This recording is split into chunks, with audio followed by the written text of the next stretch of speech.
very safe and heard. I don't speak the language. Girls, I love seeing this. We're literally reunited for the first time in so long. The three of us haven't been together since like 1895. Talk about like what Dirty Girls was at that time, because when at least when I reflect back on it, it wasn't something that we did on purpose. Meaning, like, we didn't try to be like, we didn't name ourselves the Dirty Girls. We were coined that. It came out of nowhere. We were just doing our thing, and then all of a sudden we were the Dirty Girls. I was so influenced by like musicians of our time that I feel like I wanted to emulate that as much as I could by dressing like these people that were such idols to me, that were so cool. I also feel like there's this element of, we went to this really amazing private school where many of us came from really privileged backgrounds. And I remember at that time, it felt to me like you could either be a girl who wore designer clothes and was like, dressing. This is my perception of human drag. I see there are many more things going on here than I realized. You could be that, or you were so hard that you were not about this worship of wealth or worship of beauty. And as a very insecure and awkward 13-year-old, that was saving grace for me.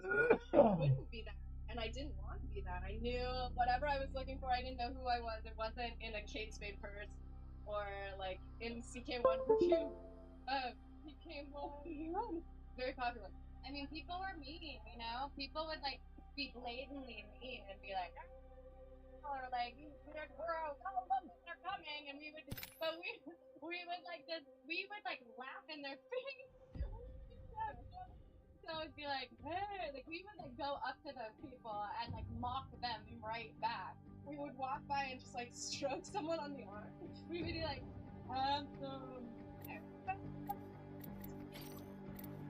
One person in particular, which, and I have to say, like, I take responsibility. I was invading his space when he was like, whoever touch me again, I will take my head up. I never stripped someone again after that. I made like string cheese and Doritos and crying. There's that moment where you talk about your shirt.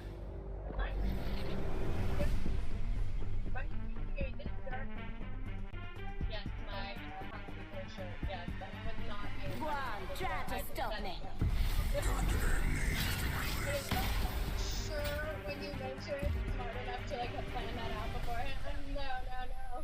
What about Anna, who was in that scene with you? Anna's brown. Anna's living in Australia.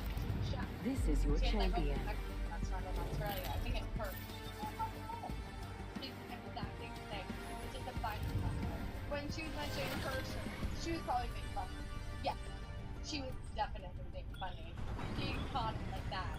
And went and pulled off of it so well. Yeah. My shirt gave me this shirt. She's like 12.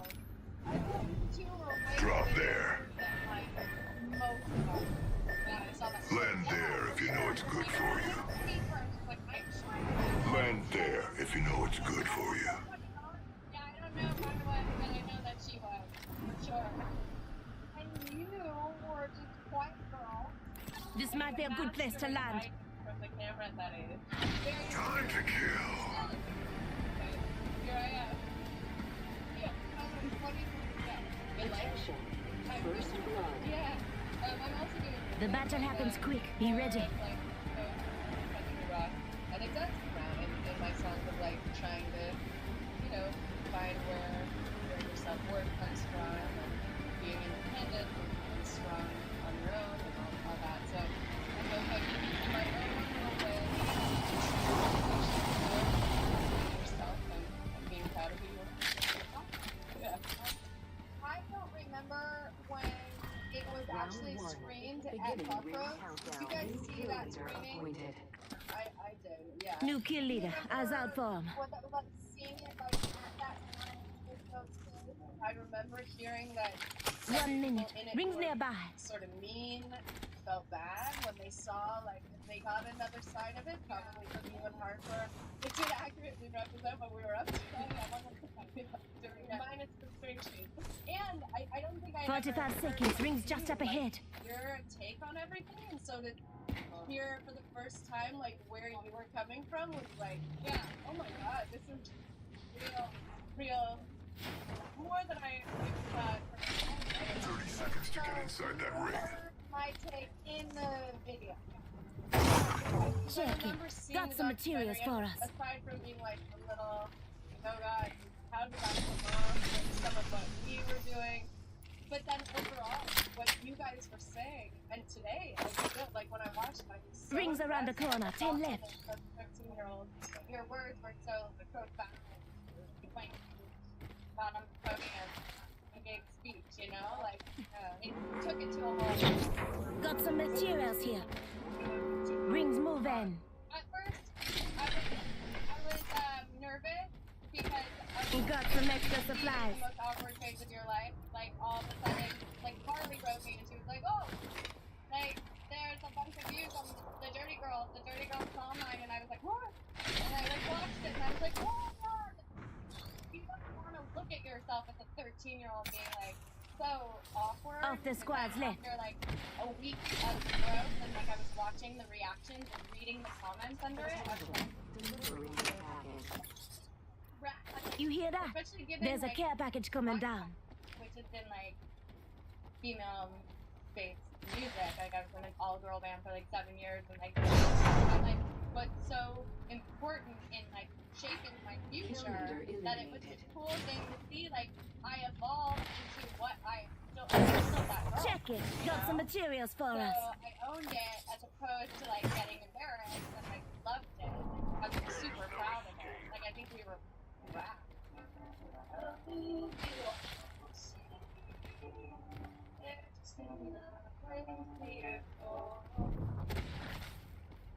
Yeah, my name is Dennis. I've been doing fentanyl for some years now.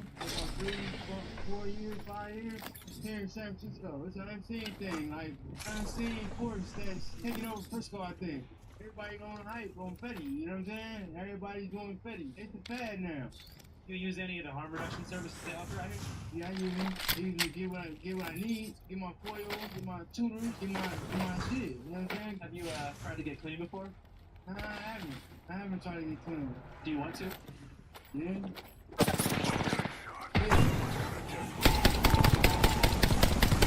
Hits on me. Just getting my... Look out, grenade.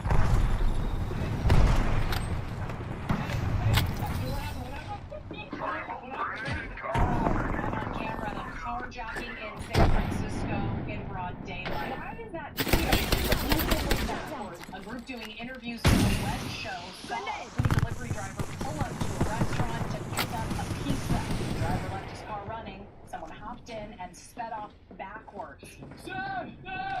And just like that, within 90 seconds, I witnessed open-air fentanyl use, a carjacking, and ended up on the nightly news. We're about to watch a documentary. Got you. Our most in-depth project yet, which explores a variety of issues such as homelessness, job, gentrification, harm reduction, city history, zoning laws, fentanyl, and so we're going to be talking to cops, drug dealers, local vigilante, professional shoppers, harm reduction, pimps, and beyond. Some of the footage ahead may be disturbing to some viewers. Viewer discretion is advised. Okay, back to the streets. The victim yelling for help as a YouTuber tries to interview him. That guy just went in to grab a DoorDash order, and then he ran out when he saw his car get jacked. It happened that fast. Thankfully, the delivery driver's Prius was found a few blocks away 30 minutes later. Minutes later, officers arrested 52-year-old Kara Holcomb. But by then, cell phone footage of the incident had gone viral. There's community chaos happening on YouTube. They were racking up millions of views and tens of thousands of comments. It would be a Prius. San Francisco is gayer than shit. If a nuke dropped on California, I would actually be happy. You get what you vote for. Thanks, Biden. Thank God I live in Florida. Why is that Jew all gas no brakes? Bam, you're cheesing me. This shit's staged. I was amused, but also puzzled. I mean, how did that video go viral so fast? And who recorded it? The man who posted this video, Richie Wynn, is a San Francisco native. Telling you, it's always wild down here. Wrong. The crime's gotten out of control. Or I felt like I had empathy. The man who recorded the video was named Richie Wynn, a former cocaine dealer who got caught with a couple 8-balls during COVID. So nowadays, he works at a nightclub and films something called the Ciroc Challenge. And sometimes, just sometimes, goes on Fox News. So Richie used to deal drugs? What's your solution to all this? Not to discuss bottle service, but rather to discuss his other videos, which basically consist of him confronting homeless people on the sidewalk. I'm living. What you guys doing out here? You shooting up right here, bro? Listen, crack you want to do that for the kids, man? Bring that shit up, bro. Need something? Bro. I'm sure we can come to an agreement. I'm kind of like a video vigilante, if you will. I'm kind of taking it into my own hands to film some of the things that I feel like are plaguing the city, mainly the drug use. Hey, bro, you know people got kids and stuff like that. You out here throwing up heroin or fentanyl? You can't be doing that right here. Have a little fucking respect, man, for people that pay rent. I don't think the children should have to see it because it's grotesque. A lot of it is, it's harsh to see. It is very gruesome. Some of these individuals are suffering from also mental illness and taking away themselves. They are shooting Eyes on the prize. They are screaming obscenities that can be triggering to somebody that is frail and is still developing. Stop smoking that shit for the kids, man. You got the kids right here, man. Arrest these individuals. Take them into custody. This bus stop right here is supporting mission. Enemies drop down near Some me. school children are getting off of that bus right there. Okay, home safe, okay? And they had to wade their way through this kind of mess that you see right here, which is like an open-air drug market. You know, people using, people selling. Countless people have seen it. Numerous news outlets have used it. For Richie, filming San Francisco's decay is a steady side hustle. Last year, Fox News spent $1.6 billion on licensing fees. Essentially, that means acquiring the rights to content, usually scary, juicy content, engineered to generate maximum inside the outrage ring. and piss off their core demographic to bring more eyes to cable TV, which is exactly Gay, we get after. Democrats approve of racial violence. And in just this year alone, You know it Fox just- News has dozen of Rich's clips. It's not clear how much they paid Rich for the video, but his work has been featured in multiple prime time. Here's a couple examples. When I was a kid, my biggest problem in school was forgetting my locker card. Getting off the school bus, who the heck thought this was a good idea? In San Francisco, junkies have more rights than you do, because liberalism spreads worse than And from the politicians that argue the fact that they think San Francisco is safe right now, go down to Civic Center and pull out your camera phone, and I guarantee you will be met with some type of violence or some type of disgruntled individual. You don't need to be smoking drugs. There's children. Maybe you can take it somewhere else.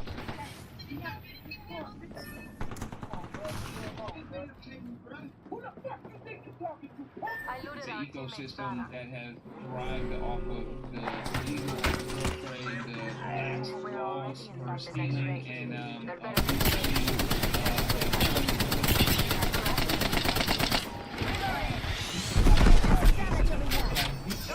Captain Ugly Paul on cities like San Francisco. I've seen it whatever off the shelf. Just giving my shield a charge.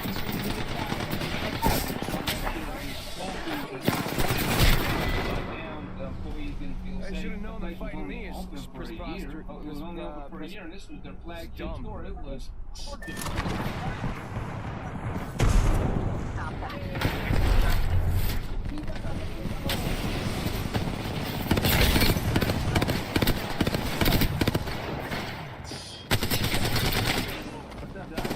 are you doing out here, bro? I'm living the best I can. Definitely I'm living these mean streets. Yeah. Still alive. You've been doing drugs and shit? Absolutely. The life we live. What's your drug of choice? Crack cocaine. Fentanyl. How long have you been doing that for?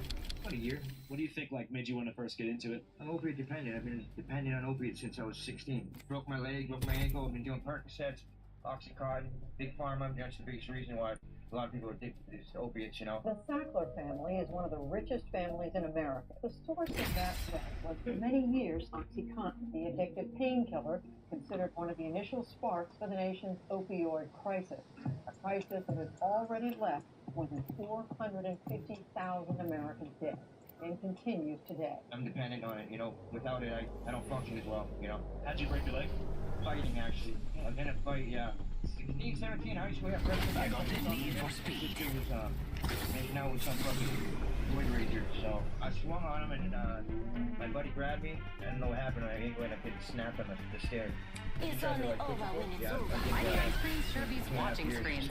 I'm in. Together. I ended up hurt my back out. Working in construction a little bit. Relapsed and got evicted. Lived in my van. I came here once I lost my van. It's a trip.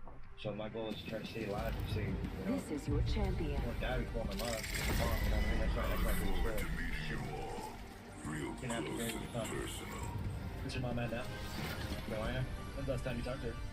7 years, I think 5, 7 years. It's been a while. 30, I turned 38. No, you're out here? No. That's... Marvelous. If you see me, So many willing test subjects. Lost all my teeth, but that was in, you know, I got done a fight. This is my favorite You don't part. look that bad. Think that you get money. Life that you can see. My life. May your bullets hit their mark, and not me. Got stuff to get by. Get warm. Got some shirts. Got my Ben & Jerry's. You know what I mean? How do you typically resell the shit that you produce? It sells itself. Everybody loves what they do. They live what it is for their life. They should be doing worse. A lot of these companies are all fucking...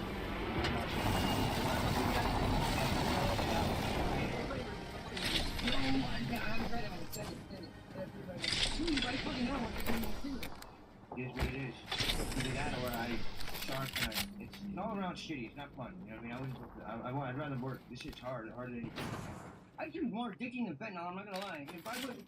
If fentanyl didn't make me double kick, I would be more addicted to ice cream. Once I'm done and sober from fentanyl, already in the next scene. San Francisco's locking up their ice cream. Yeah, so what happened to the ice cream, bro? We got to lock the shit up because they came in here and they started stealing all kind of shit. They came with trash bags and stuff like that.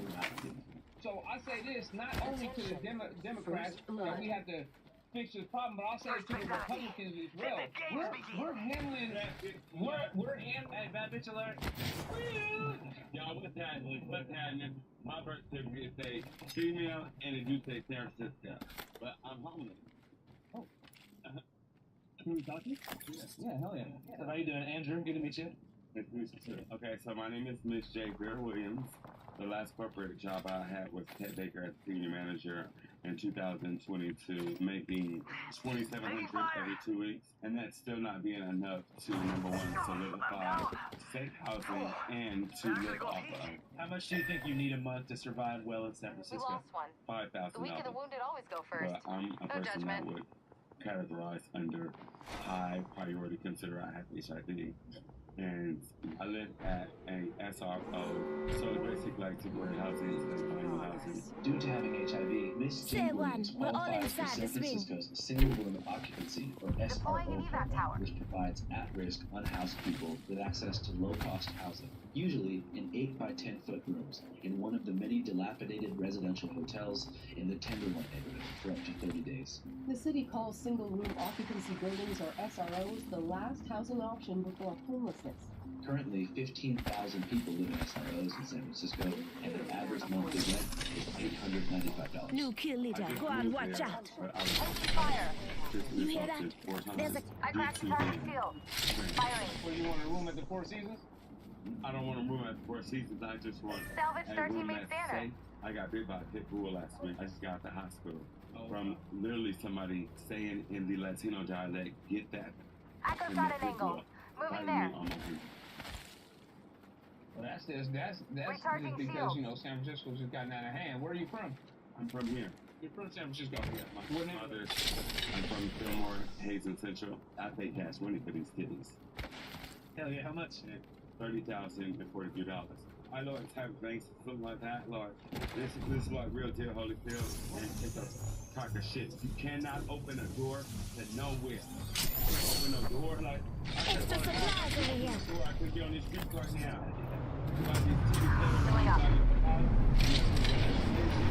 That's up to the kid. Wait till my titties snap.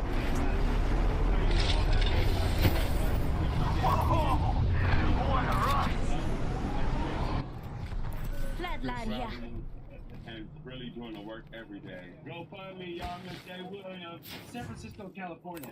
Frisco. Some people say the Paris of the West. A boom-run boomtown that began in the late 1800s after the discovery of the Comstock Lode sent millions of Americans headed west. An explosion of Looking for sniper options. Shield battery she was doing here. pretty good. Just 7 scouts here. Until 1906, when a horrific earthquake came and destroyed 80% of the Come city, and get taking your 7,000 birthday present. lives. People thought Frisco was done for good, but they were totally wrong. By the mid-century, it became the epicenter of counterculture. First, the beatniks, then the beat poets, then Shield the battery hippie here. movement kicked off, which brought over 100,000 self-described flower Evo children shield to the here. Haight-Ashbury, Level 2. aka Hashbury neighborhood, to do acid and hang out. And it wasn't just San Francisco. Across the bay, the Hells Angels were going strong. The Black Panther Party was becoming more powerful than ever. And a young journalist named Hunter S. Thompson was getting the start. The SF innovation wave just kept rolling. A couple years later, Burning Man begins on Baker Beach. The People's Temple begins in the Fillmore District. And the Castro District emerged as a mecca for gaming, with the rise of local leaders like Harvey Milk. A guy named Steve Jobs had a pretty bright idea. Macintosh, the foundational tech company that led to the boom of Silicon Valley, which brought over 1,000 tech companies to the Bay Area in just 5 years. Bay Area, Silicon Valley. Yahoo, eBay, I cracked a target's shield. Firing. I'm spotted. Taking fire. Another squad's pouncing on us. Facebook. Hey, this is Telephone if you need it. San Francisco's GDP rose to $530 billion, making it the 8th largest economy in the entire world. Good news? Not really. Everything that you think that it is, Mark right here. not what it is. 344% rent hike. Neil has been paying $1,800 a month rent, but his landlady recently informed him she was raising the rent to $8,000 a month. San Francisco is a fucked up place. Yeah, it's fucked up. It's impossible to live there. The rent is rising. Minimum wage is the same. No parking. If you get a parking ticket, nigga, that's a whole check right there. Rent is high, food is high, ticket is high, minimum wage is the same. You need to work 3 jobs just to live in a 1 bedroom in zombie land. We can't afford to live here. I'm born and raised here, and I can't even afford to live here. But I do hard work, trapping. A little bit of business here and there. And I make do with what I do. So you can have a job in the city, but you need other forms of income. So you need a hustle. Rings far. You need Time to for a be jog. doing 3 or 4 other things to survive in this city. You cannot just have one job. It's impossible unless you're like a lawyer, you work in tech, or you work in the Yo, Within just 2 replicators coming years, in for a rent in landing. San Francisco nearly tripled, while the minimum wage remained the same, leading to a mass exodus of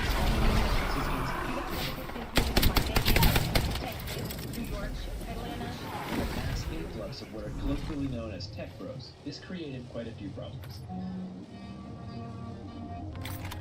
For one, many of these tech bros had no cultural or family connection to the city. Plus, they weren't really there to stay. For example, the average residency for a Twitter or Facebook employee in San Francisco is 9 to 12 months, and many of them were bussed in and out of the city by private charter buses.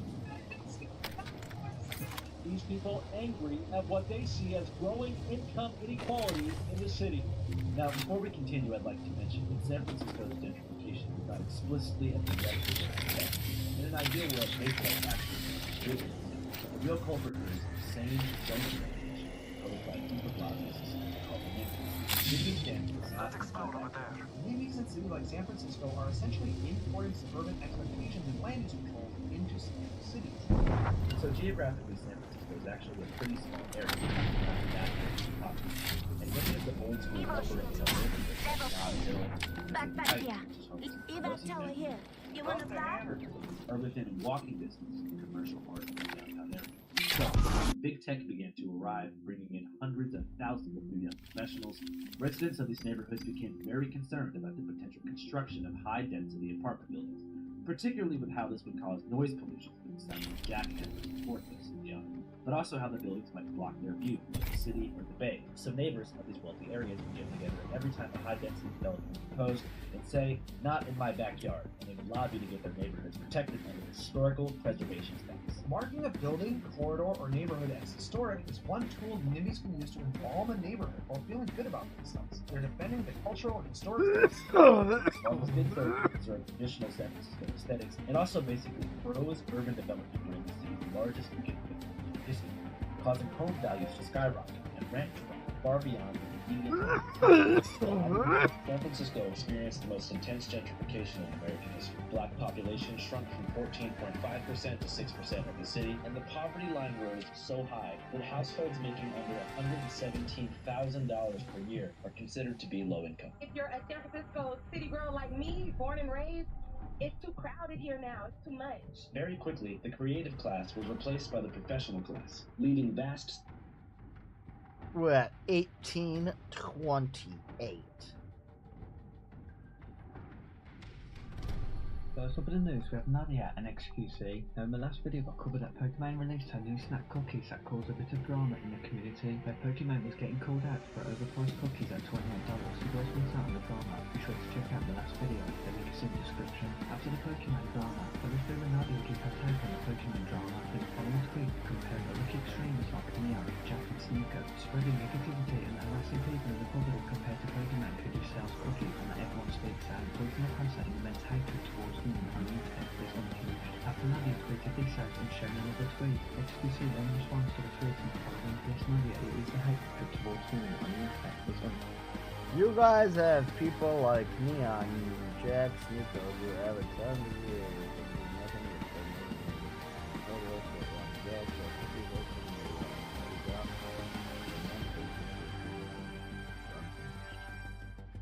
After Nadia tweeted this out and shown another tweet. This is why there is a threshold on women. Yeah, it's easy for us to get publicity, but to reach the top, it's almost impossible. The standards of tolerance are so extreme, however, not exactly. XQC Nobody's comparing Sneaker to Nadia. The hate towards women. I give the cookies their price tag. Coincidentally, it's also the hate towards women that makes everyone live paycheck to paycheck and not able to afford luxury goods. There's no valid criticism here. Tell him, Queen. Also, Opera GX shared their tweet to XQC's response, as well as Casey trying to give her take on XQC.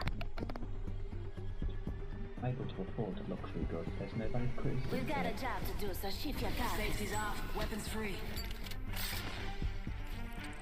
Time to rise and shine, mga kapatid. Also, Opera GX shared their tweet to XQC's response, as well as... Go. Clear your mind. Let nothing distract you. Turn these headphones up so I can hear the enemies. Casey trying to give her take on XQC. Anybody got mics? Better find me before I find you. What's up? What's up? What's up? In case he's trying to find a reply, she said okay, Are you sure you received your parents' permission to be I'm the jump master. Focus. This one goes out to all the fine folks back home. Salvo. That is an ideal landing place. It don't matter. That shit was too loud. An intelligent fighter would land there. Show no mercy. My appeal came up today. Like hell, thankfully, because they revamped the on-down appeal system. Because I got rejected on record time. Yes. Okay? It took about an hour to ship me the What you guys thought on XQC's response to Nadia about Pokemon's new snack? In case you've been rejected, I want to check these out. Let me know in the comment section and see you in the next video. No teams I've here. been doing Fitness with the mirrors now for about 3, 4 years, 5 years. Here in San Francisco. It's an unseen thing. Like, unseen important stuff. It's taking over Frisco, I think. Everybody on hype on Fitness. So there's another team here? It's a fad now. You use any of the harm reduction services they offer out here? Yeah, I use them. I use them to get what I need. Get my foils, get my tuners, get my shit. You know what I'm saying? Have you tried to get clean? I'm trying to get clean. Do you want to? Yeah. Yeah.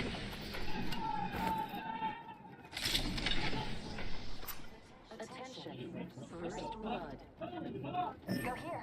Moving is a good idea. The battle happens quick. Be ready. Level 1. It'll increase fire rate for shotguns. What happened? Out on camera, a carjacking in San Francisco in broad daylight. Why is that Prius speeding away?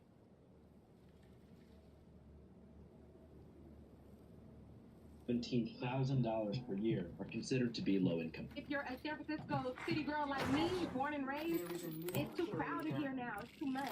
Very quickly, New the kill creative leader. class Go was on, watch replaced out. by the professional class, leaving vast subsections of the city utterly swagless. Still, California politicians didn't care. They wanted exponential growth. And for a while, it was happening. Then, in early 2020, a very hungry man allegedly ate a pangolin at a wet market in Wuhan, China, which ultimately prompted these tech companies to vacate all of their San Francisco offices in favor of a work-from-home model. At some point, these mega corporations like Twitter and Facebook figured out you can make just as much money, if not more money, having employees work from home. Not to mention, according to a recent study, employee happiness has increased by over 20% since remote work began as the industry standard for tech. We're more productive at home. We're happier at home. We're doing what the company asks of us. They were happier, healthier, and they realized. Yo, you can move anywhere and keep your Bay Area money. Looks like a care package is coming in. Big things in that. Keep your Bay Area money. Now working from home, hundreds of thousands of new San Francisco transplants had to make a choice. Should we stay in this extremely expensive, unwelcoming city full of homeless people and locals who don't like us and see us as walking emblems of oppression and displacement? Or keep the exact same job and move to somewhere like Coeur d'Alene, Idaho, where you can afford a gorgeous mountain home for the same price as a studio apartment in the Catskills? Most Californians in this position picked option 2 and got the hell out of town. So even after California reopened in early 2021, You want the economy to reopen permanently. these tech workers and the companies who employ them were like, man, fuck that, we're not going back to San Francisco. And some of these companies realized that emerging AI technology would allow them to cut their workforce in half. 150,000 tech workers have been laid off in 2022 alone. Your reaction from your position has been impacted. I called my boss back and we just sobbed over the phone. It's a Twitter bloodbath. Got some extra 4,000 supplies. fired in one fell swoop. Half the global workforce. Twitter is not alone. Mass layoffs are happening across the tech world. I take full responsibility for this decision. The economy of San Francisco was collapsing in real time. Not to mention, homelessness nearly doubled during COVID. Heavy And ammo politics here. aside, crime was on the rise. As the city of San Francisco Yeah. deals with the shocking, high-profile murder of tech executive Bob Lee, a greater question emerges. Who wants to live here anymore? Yeah, out of pocket. I knock a nigga out his socket. I don't give a fuck if I'll get out of pocket. I'm not the one the motherfucking fuck with. I don't give a fuck, nigga. Get out, pull up with the switch. I'm on Cedar Block on the PLs, nigga. What you mean? For this combination of reasons, over half of San Francisco's recently built luxury apartment buildings and giant Come and office get your buildings birthday are present. completely vacant now. They're actually for sale. It is becoming the next Detroit almost. General Motors, Ford and Chrysler. It was a golden era of full employment, or a triumvirate, remember. As they grew and they became multinational companies, Detroit lost 200 million inhabitants between 1950 and 1960.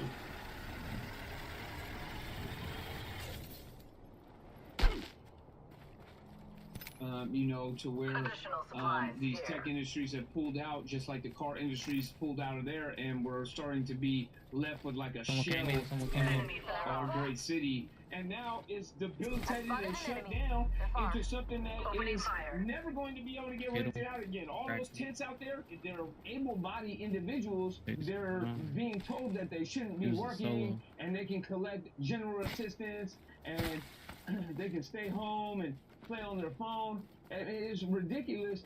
We need to start encouraging people to get back out to the workforce. We need to start making that like a requirement. And these individuals that are coming here from Salt Lake City, Boise, Idaho, all these other places that San Francisco are putting a strain on our services. If they're going to come here to San Francisco, you need to be working.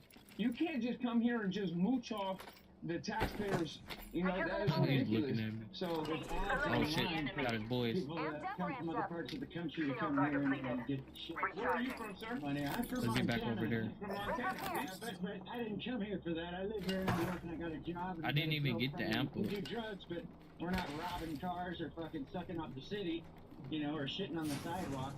See, so there you go. There you have it. Montana, we're taking in your drug addicts as well. All this Yeah, I kind of nosy and get that out.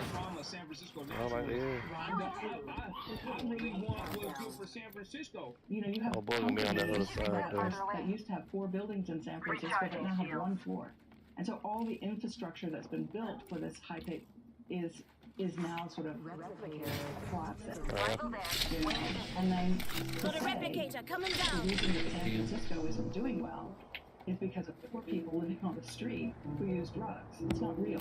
It's a red herring. You know, we just did a street assessment here in the Mission, and 73% of the people that we spoke to were physically employed and helped. Okay, where were they working? They're working in janitorial jobs, in those office buildings. All of those businesses have changed their modality. Got it, So you're talking about downtown. He's cracked, push. Here we go. Jammer time. Entry-level jobs, you know, They will be bound. Downed an enemy. Broke their shields. Broke their shields. Much like the gold tycoons who pillaged the West for its resources centuries ago, only to leave behind ghost towns that mark the Wild West. Big Tech has essentially used San Francisco as a playground for over 2 decades, and now has left behind an overpriced shell of the once great American metropolis. Anyways, the story of corporate greed is typically left out of the San Francisco conversation. All you seem to hear about on TV is that San Francisco is an apocalyptic third-world wasteland. Brazen crime taking a huge toll on America's most prosperous city, full of fentanyl, petty crime, graffiti, and so forth. Enemy shield cracked. Recharging my shield. He's one shot, flipping. Reloading. Everything. Is this true? Right behind. Or is this cap? Let's go find out. So, I gotta I'm eat that, Trace though. McCray. I'm currently the president of San Francisco. Come get your birthday present. Should be almost 34 years. Recharging Timer on the rise. So, Rob, Nowhere to run. You got a bad eye. You got a bad eye. Shit. The ring is coming. The Prop 47 Oh, we got it. threshold, Yeah, we got that. for certain crimes We got like you that. petty theft, right? Opening an evac tower. Taking It fire. reduces certain drug and theft crimes from felony charges to misdemeanors. Before, I shattered an if you enemy stole shield. anything over $400, that was probably He gonna die. Prop 47. So now He you did can already. steal up to He got $949.99, and you just get Oh, those are the bad spot though. citation. So Fuck. akin to you Alright, we running good. the stop sign, Yeah, pull we you good. over, and She then got you a get drone traffic over here. stop, and you're one or two people, you're like, oh shit, I got a ticket. I gotta get away from the Oh, green, shit. please. Back in November of, what was that, 2022, people just ransacked into the Louis Vuitton and just made off. That Go- made go away. national news. Stunning video. This is going viral in San Francisco. Brazen thieves emptied out the Louis Vuitton store in Union Square. So not a good look for the city, because we would love for people to come here and visit and spend their money, because tourism has always been Enemy in that location.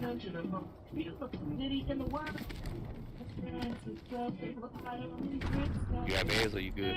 Need some? I'm good. They're getting But close. unfortunately, this past week, Yep. they hit Burberry, they hit Fendi, they hit Gucci. Lieutenant McRae was making one thing clear. There was a massive organized retail boosting squad that was currently active in the immediate vicinity of Got one Union on the Square. ground. He's going So to I finish walked him. around Union Square. Got one and up tried there. to find Within 15 minutes, I identified the killers.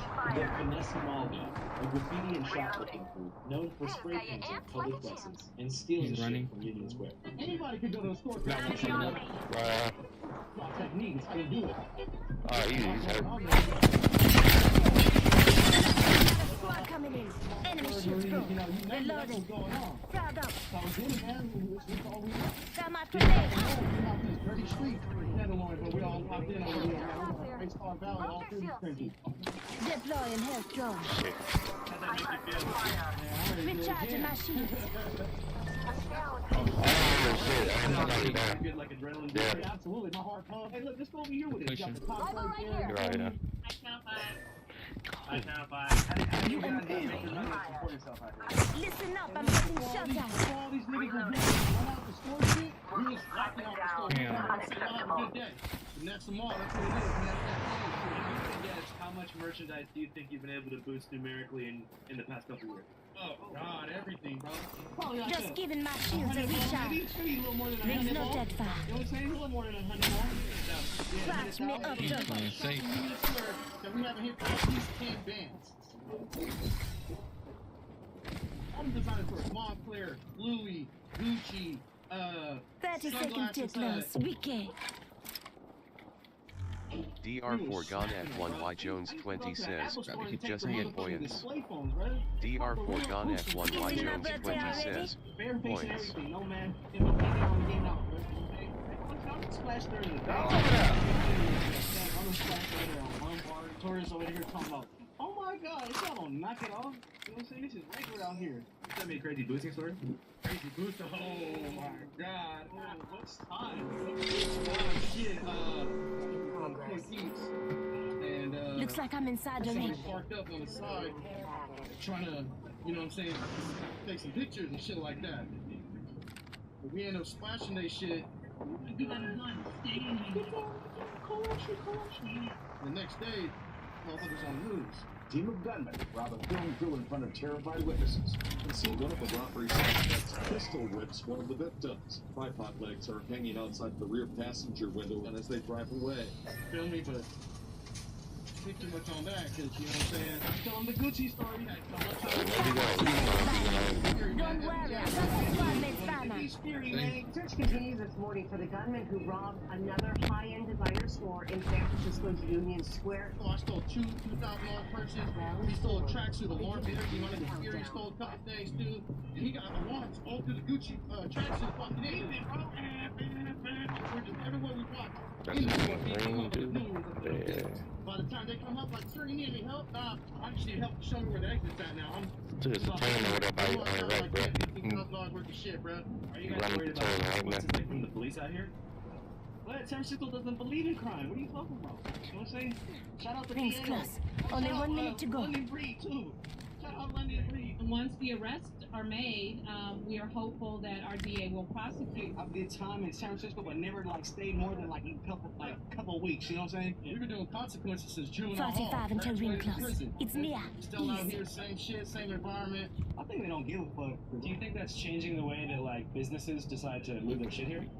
Oh yeah, for sure. Since the start of the year, the city has seen the exit of more than a dozen national retailers from the downtown area. Do you guys feel bad about that? Absolutely not. Welcome to the Bay. Welcome to the Bay, bro. Welcome to the city. And I hope when you come over here to finalize the paperwork to sign to close the store, you should get splashed, my nigga. Welcome to the Bay Area, bro. This is what we do. We do it all. Splash it. Only 10 seconds left. We do all that, bro. Trap. Everything, bro. Out the bitch, you name it, we doing it. Out the bitch. Working with our Hondos, you know, it's this baby Honduras right here, man. Shocking discovery in California's drug trade. Hundreds of San Francisco dealers are coming to our state from just one place. Downtown Simi Valley, in the middle of Honduras. You can see in these pictures the many homes in the Simi Valley are built with images of familiar Bay Area icons. I work at La Cocina Street. About 30, 40 condos. Nah, here's my birthday present. Selling dope. Hey,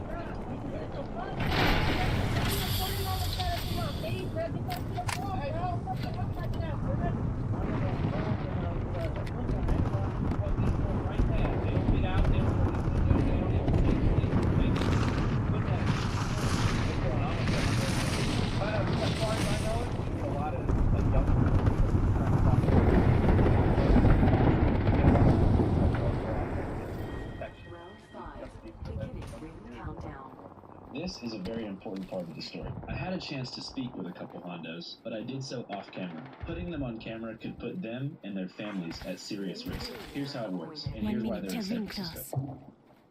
Let's start with the history of Fentanyl is produced by China, or in China, depending on how you look at it. They Should've sell been most of playing their like product you, shit. legally to American pharmaceutical companies, like Johnson & Johnson owns their patent to fentanyl patents, 45 until fentanyl really ketamine, close. fentanyl liquid IV. Fentanyl is used in operating rooms and to control pain. Right on your left, right above. Much like Nike, Apple, and other American corporations looking to save money by outsourcing production to countries with lax labor 30 seconds regulations.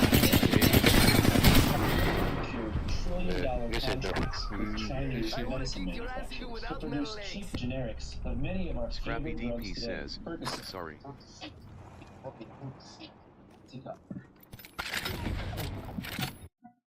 Xanax. Promethazine and codeine, aka dirty Sprite.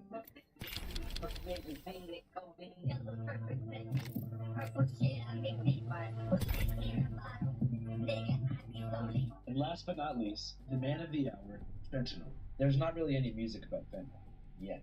Fentanyl is going to bind to your opioid receptors in your central nervous system. Well, at some point, these Chinese manufacturers realized there was more eager clients besides Johnson & Johnson. And the coolest thing about these new clients, they don't even need you to actually make the fentanyl. All they need is the analog precursors, sodium borohydrin and chloride.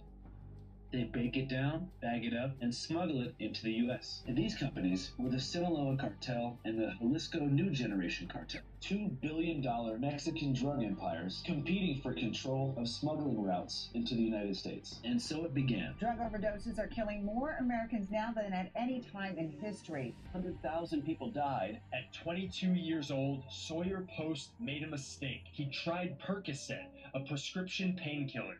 The Percocet itself was laced with fentanyl. Unfortunately, my son. Brissa says she believes this was Trinity's first time trying drugs. 9-year-old died from a fentanyl overdose. Every day, 200 Americans die from a fentanyl overdose. Since 2018, which is around when these American-funded Chinese manufacturers began working with the cartels in Mexico, that number is now over 260,000 people. In San Francisco, about 2 people die from an overdose every day. Here is some incredibly sad footage of a husband handing over his wife's body to the San Francisco medical examiners.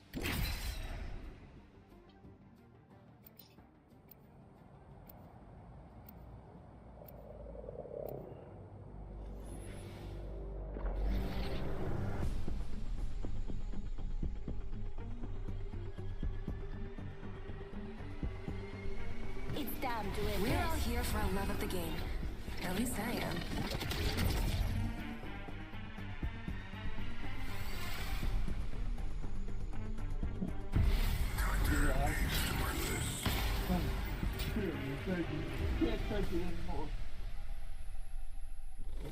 No. Now, what you have to understand is that from a distribution standpoint, the current fentanyl crisis is much different than America's last significant drug crisis, which was the crack cocaine epidemic in the 1980s. Back then, cartels and possibly the CIA sold directly to American gangs to distribute in places like Los Angeles, Miami, and New York City. However, over time, the cartels realized that it was much more profitable to import their own dealers into the United States from impoverished third world nations. This is what's going on with the Hondurans. The cartel scouts in the slums of Central America and finds working-age males in poverty. They promise them free, safe passage up north into the United States. Now, we at Channel 5 may or may not have recently gone to Latin America to follow in the footsteps of one of these Honduran migrants. But I will tell you this. Shortly after being smuggled across the U.S. border, many of these Hondurans are driven straight to San Francisco, given a package of fentanyl, given a street corner, and told they must sell it to pay off their credit. Anyways, more from the FEA gang. Got some real quick seconds right here. You guys want to ditch up?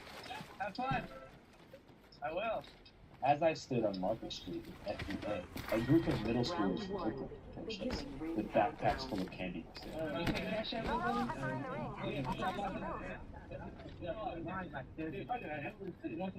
At first, I wasn't sure what was going on, but my new friend broke it down. Yeah, so behind us right here, man, you know what I'm saying? We got these kids, I'll say about 12 to 15, 16. I heard one of them say from Oakland, so they pop on board, come out here, this is money zone. Like I said, I ain't from out here either. Everybody comes out here from other cities. Rarely will you find someone from the city that's actually out here. Basically what they did, you know what I'm saying? I ain't gonna speak too deep on it, but I'm here with some backpacks. in the store, going up the candy, walk down market, and the tourists 9 times out of 10 they're gonna buy. You know what I'm saying? Like, oh, okay, look at these kids. They're trying to think they're hustling going on here. We respect it. They can be out here stripping shit, this and that. We're gonna support it. You know what I'm saying? Little do they know, but then Level 2. graduate. Now you figure out about dipping. Now you figure out about house flips. Now you figure about playing with guns. Now you start, you know, you expand your horizon. You feel me? Bro, it ends up how me and my nigga Trey's ended up, bro. You start going to juvenile hall, and then you go to county jail, and then you go to prison.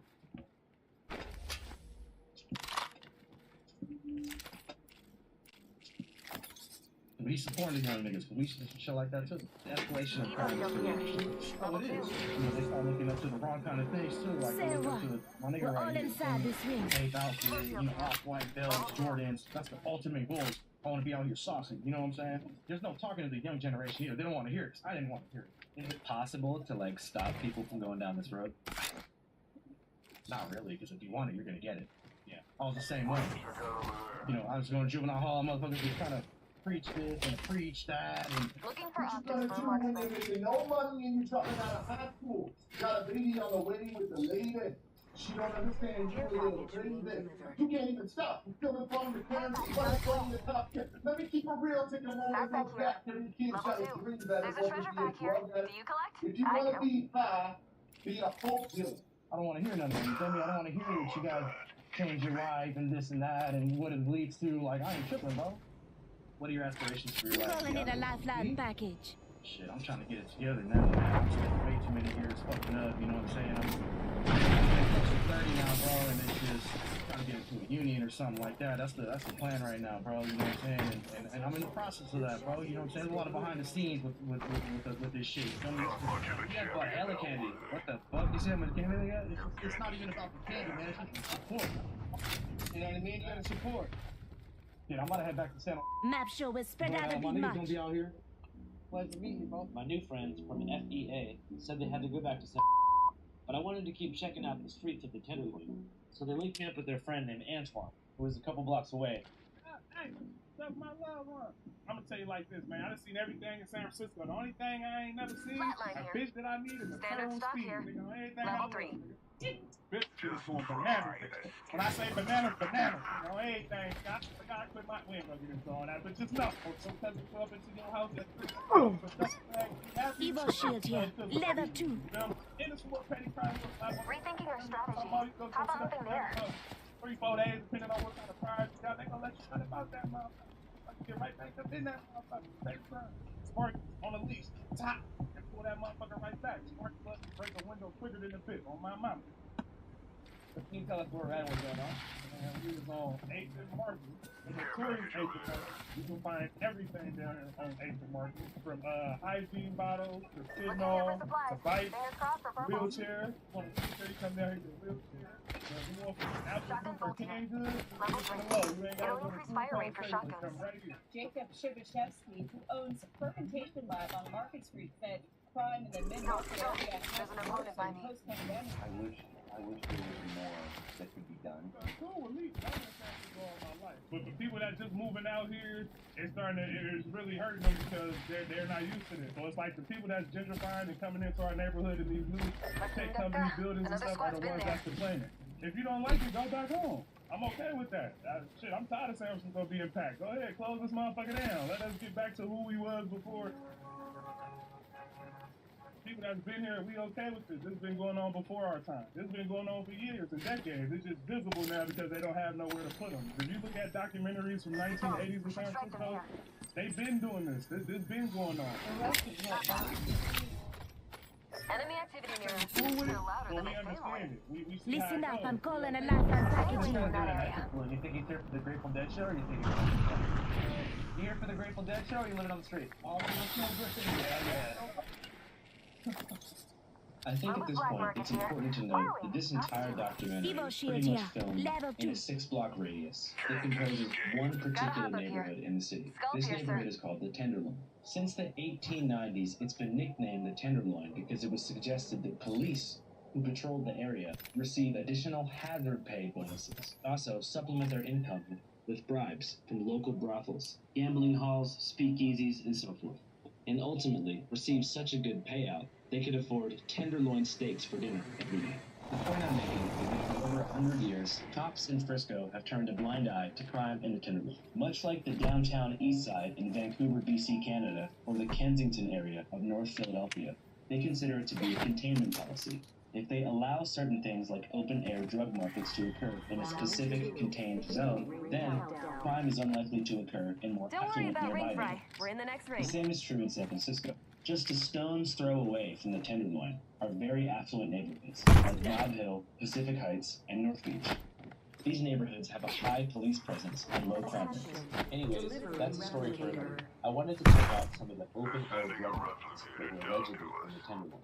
Antoine agreed to show me the video, but it was a Go bit check it. disrespectful. Got some materials for us. It's the body. This is a popular vlog where things happen.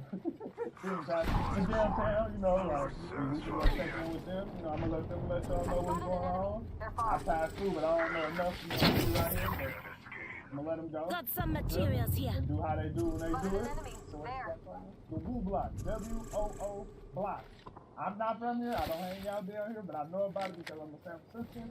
And just know, these blocks get a little crazy at times, depending on what's going on. But you want to stop and get some, you want to have some, everything. That's why I said I'm gonna let the Hawk Twins let you know. Oh, man, I made it to the city, man. Where we at? We on the Woo Right Block. over there. We in Wonder what traffic I'm over here. Selling weed, slapping booties, and making Enemy shield broken. Oh, team one. Never fall, could never be a hoe. I ain't never been a trick. I could never switch. I could never switch. I could never fuck with niggas. I could never fall, could never be a hoe. I ain't never been a trick. Forever get the dough. I get $1 million deal. I'm still gonna sell the dog on the deal. How would you guys describe the current state of San Francisco? I mean, shit. I mean, it's a bunch of shit going on, but this ain't nothing new. You know? Everything that's going on right now been going on. It's just more so like they making it easier for motherfuckers. You know, they're giving out needles, they're giving out shit. You know, like. Oops, not It's bad. part of San We're already Francisco's inside the next ring. public health Good strategy strategizing. called harm reduction, taking steps to Thinking reduce your the enemies. negative They're far, consequences of but using making lots of drugs.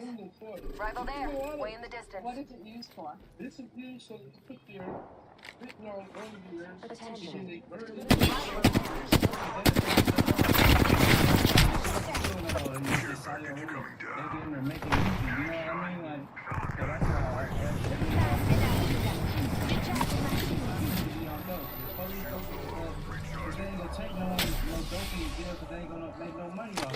Everybody take me and Tyler to jail because they know we gonna bail out. They gonna make some money off it. Here's your birthday present.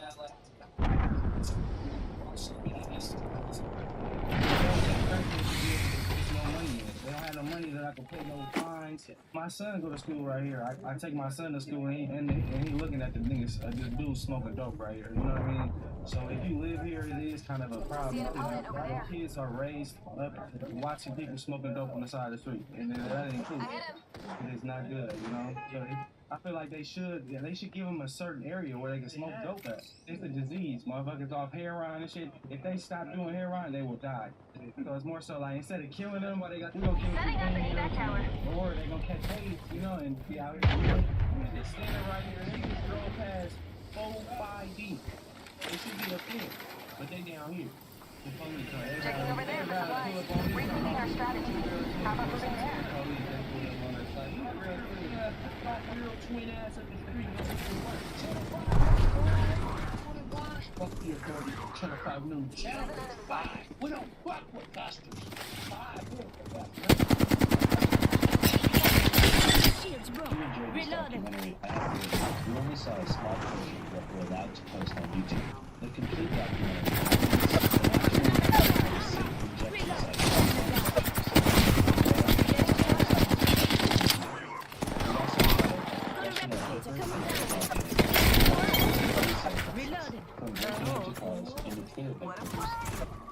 I'm spotted, taking fire. second-hand illegal market in the mission. Beyond that, we also shadow a pimp. Deploying head drone. Throughout his day. I'm hurting. If you'd Gotta like to use a see all of phoenix this kit. content, go to our Patreon, www.patreon.com/channel5. As you know, Channel 5 is and has always been completely independent. So if you want to support and see some stuff on the PC and regular internet, you're welcome. Enemy spotted. Thanks.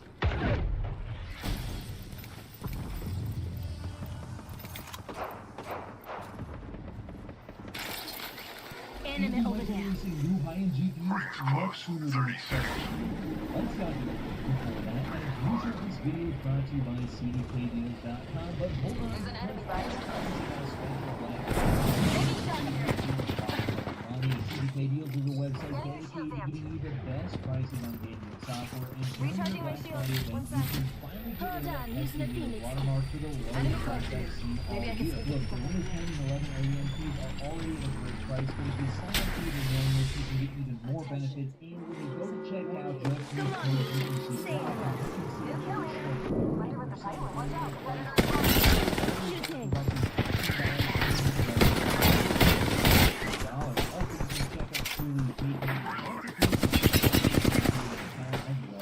Email. In order to activate that new copy, just search activate under Windows 10 and repeat, and after a few seconds you'll see a message notifying you that it worked. So if you want to say big on your next Windows purchase and you want to support the channel,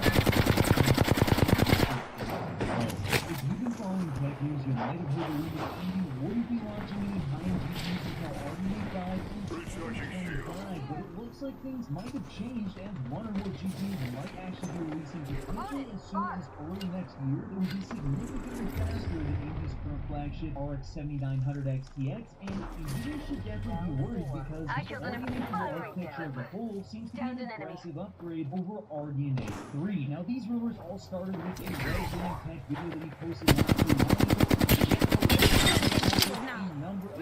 Andy, he's definitely got some inside sources, and some of the info really shocked me because I was not expecting to see an update on Super IMD.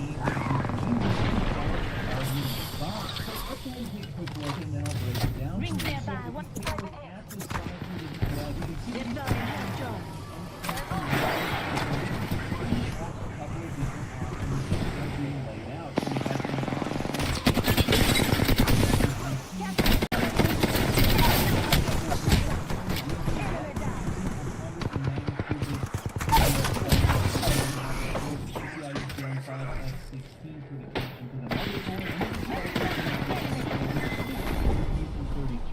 What can I say, kid? The future is fused.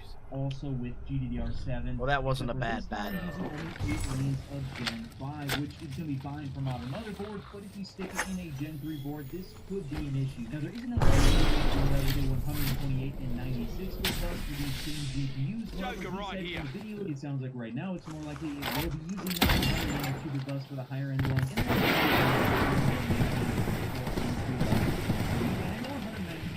Doesn't sound that great, however, we do have to do that. The 7 can be actually had apparently 6 gigabits per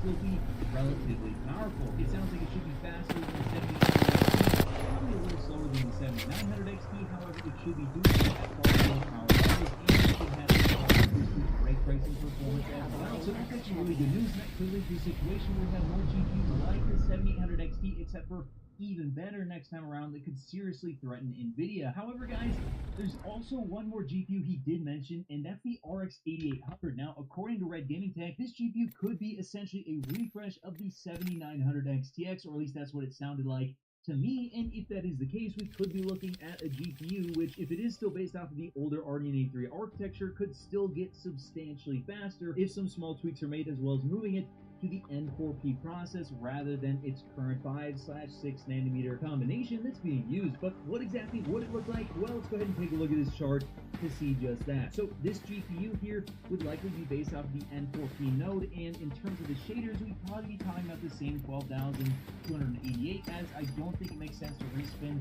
new silicon that would have a significant cost, whereas they can just get a large performance increase from the clock speed of the core and the memory. Speaking of core clock speed, I do think you will be seeing 3 GHz works, boost clocks, and you will likely still be seeing GDDR6. Now, it's theoretically possible that they could, retune it to use GDDR7, and I'd love to see that, as that would have substantial performance increases, as the RDNA3 architecture is definitely memory bandwidth limited. However, it does seem fairly unlikely. It's more likely that we will be seeing these 24 gigabits per second Samsung GDDR6 modules, as those should be significantly cheaper and far easier to implement on the already good 7900X TX with just some small tweaks. And then if we do that, doing the math here, guys, on the same 384-bit bus with that same 24 gigabytes of memory, we're talking about 1152 gigabytes per second of memory bandwidth, roughly a 20% increase over the current 7900X TX. And with the same 96 megabytes of cache roughly, and the TDP increasing from 355 to 400 watts roughly, we're talking about a GPU that on average should be roughly 20% faster than the 7900X TX, and with some overclocking could certainly far exceed that. In fact, it could be anywhere between like 30% faster if you're willing to put in the time to overclock the GPU, and assuming that AMD allows us to raise the power significantly. I mean, at 500 plus watts, this thing should absolutely scream, but even out of the box, we're talking about a GPU, which if you look just below this on the chart, the RTX 4090 would be technically a little bit faster, at probably roughly around 5% faster than that, but at 450 watts, an increase in power, as well as a significant increase in price, it's just not going to be worth it for a lot of people who do want a really high-end GPU, but don't want to spend well in excess of $1,000, as it's sounding like the RX 8800, in terms of it being a refresh, it would probably be targeting that same $999, or who knows, maybe they could even bring it in at $799 or $899, depending on when this thing actually releases. So is it really worth it to spend double or nearly double the price to get, a small performance increase? The 4090 will be significantly faster in ray tracing. However, guys, my stance on ray tracing right now is that I think we need so much more work. We need so much more performance that the RTX 40 series, even the highest engine, don't age well when it comes to path tracing performance down the line. Much like the 20 series didn't really age well either. So maybe the 50 or 60 series will be worth definitely investing in for ray tracing performance, but currently right now I just don't think that's the case. But that's just my opinion. Tell me in the comments if you think differently. But the one advantage NVIDIA definitely does have, in my opinion, is DLSS. The question is it worth an additional $600 to $800? I don't know. It's really going to depend on how heavily you use that and how better you think it is. But there we have it, guys. I was really shocked to see these leaks coming out here, guys. I've been talking about a RDNA3 refresh probably happening for some time. Now we have the first reputable leaker actually coming out and saying, hey, it sounds like this is happening. So hopefully it does. I'd love to see AMD continue to compete with NVIDIA in the ultra enthusiast market, and I can't wait to get my hands on it when it launches, hopefully sometime early. Enough lambing around, we're dropping. RX 8800 will be 20% more higher performance than the RX 7900 XTX, and do you think NVIDIA really should be worried about it? They're doing just fine with the RTX 4090. I know you guys asked in the comments below, and of course, I'll see you in the next video. If you like this video, be sure to drop a like. Clown there, lucky me.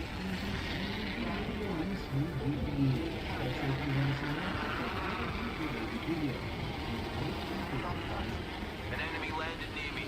The internet is generally a possible environment. In extremely rare circumstances, we've seen folks online set aside their businesses to save people's lives. Yes, over the years, there have been cases of lost hikers, injured travelers, and missing persons miraculously rescued thanks to the collaboration of random internet users. Others have had life-threatening medical conditions diagnosed off photos uploaded to the web, which resulted in these sick people getting life-saving medical care. Today we'll be looking at several remarkable cases involving internet users saving people's lives. Not far from the ring, half a minute.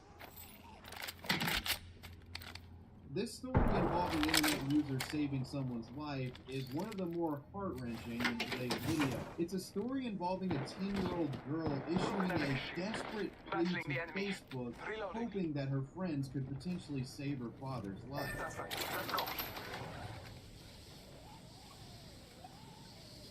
On the evening of June 10th of 2014, the United States National Weather Service was monitoring a large and potentially dangerous band of thunderstorms that had been moving through the state of Kentucky.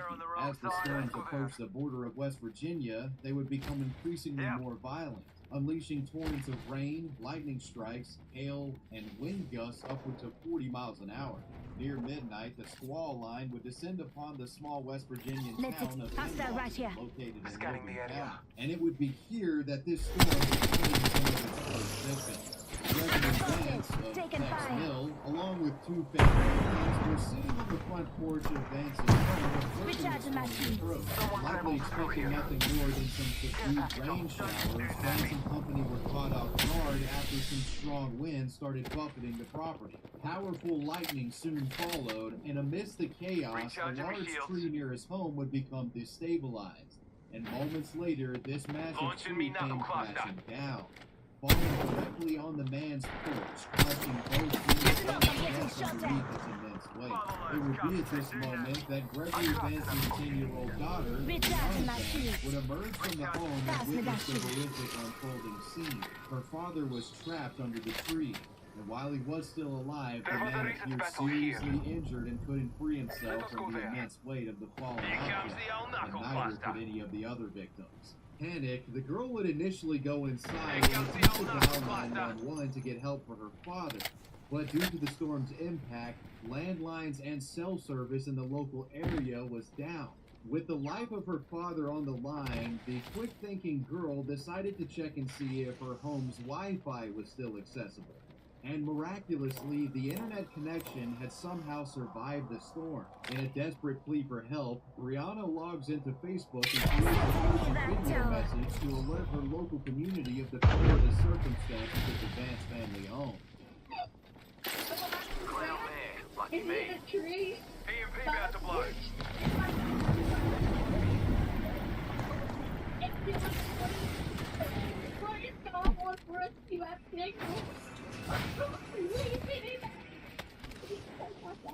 Let's explore over there. Brianna would publish this tearful plea to Facebook. It was her only hope that her father would survive. But as some time passed and no help was arriving, things really started to look grim. The impact of the felled tree had wreaked havoc on Mr. Vance's body.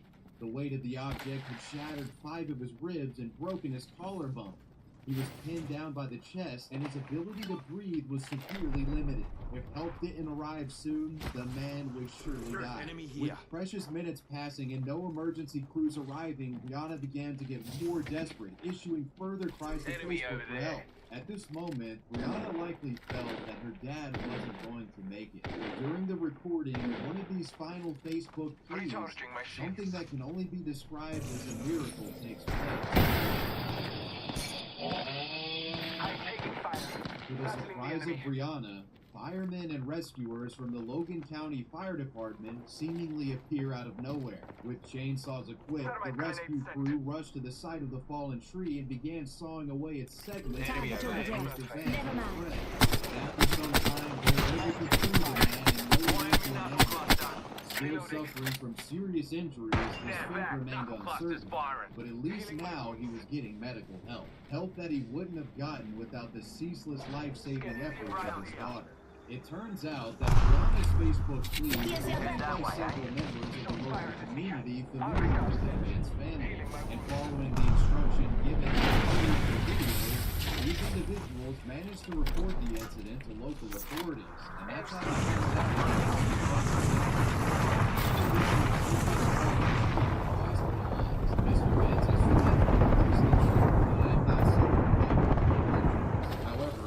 Vance's medical situation was somewhat more complicated and required him to spend several days in the hospital. Come on, say hello.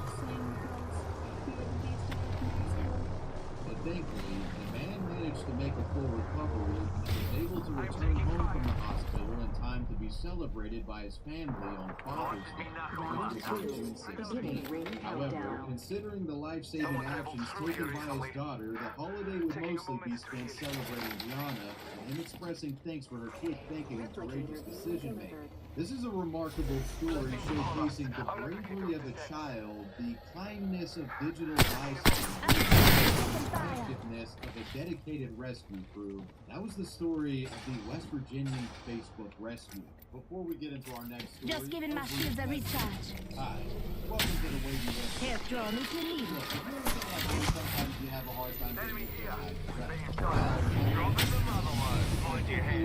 Today's sponsor, Beam Sleep Powder is mixed with water or milk to make a liquefied beverage perfect for winding down. Beam Sleep Powder is packed with ingredients clinically proven to help with sleep, such as melatonin, to help relax your muscles, L-theanine, which Rings helps nearby, calm 1 you minute, down and Tekla. reduce anxiety in bed. And for me personally, there's something about having a warm beverage before bed that just makes me feel cozy and calm and ready to nod off. I mean, I gotta be honest, I don't even know if we're gonna be able to finish the video here. Beam Sleep Powder has no added sugars and only 15 calories per serving. Every time I end my day with some Beam, I find that I go to sleep a lot faster, and the next day, I'm feeling better than ever. So, Not big far from the shout out ring, to half a Beam. minute. It's the holiday season, and Beam has a special offer. You can get 50% off any Beam product when you subscribe and save with my link in the description box. You can pause, skip, or cancel your Beam subscription at any time. Click that link in the description, and big shout out to Beam for sponsoring. 10 seconds. The ring is close. This story begins back in 2014 on the Greek island of Crete, renowned for its pristine beaches, beautiful coastal towns, and ancient ruins. Crete draws in We're being chased. We're being chased from behind. Rings moving. Every year. And thanks to the island's natural beauty and elevated cliffsides, it's a popular spot for hikers. Crete's elevated rocky cliffs make for great vantage points for sightseeing. Though such recreation He ran. Let him go. come without peril. He's going to get.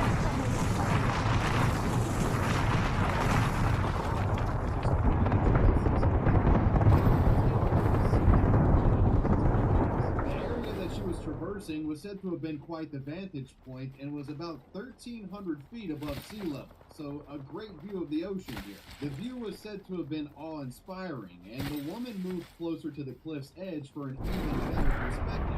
However, while she was navigating her way closer to the cliff's edge, the rocky foundation beneath her started to give way and become unstable. And moments later, this new ground gave way, resulting in the woman tumbling nearly 350 feet down the coastal cliffside. Her descent was being stopped. These molecules had momentarily stopped. The woman was about 1,000 feet from the bottom of the cliff, with nothing holding her up but a small tree. Compounding her problems at this time was the fact that the fall had broken several of her bones. And the woman started to bleed, with her whole body Listen up, I'm getting shot at. Recharging my shield.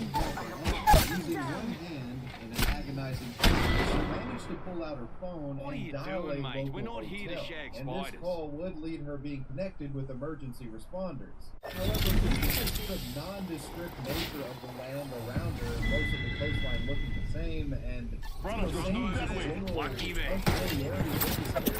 she wasn't able to give responses enough information to triangulate the location. While rescuers would certainly be dispatched, no phone calls to go off of, and the likelihood of being found seems none. To make matters worse, her phone was on its last few percentage points of battery, meaning that she wouldn't be able to remain on the phone with rescue for long. With the clock ticking in regard to her ability to communicate with the outside world, Sandy had to make a move and make it fast. And when this feeling of urgency hit her, that's when she comes up with an idea. Using her cell phone, Sandy would take this photo, which showcased the area in which she had fallen. She then posted the image to social media in the hopes that rescuers would be able to see it and recognize the site. However, even with this photo, emergency services had difficulty determining the exact location.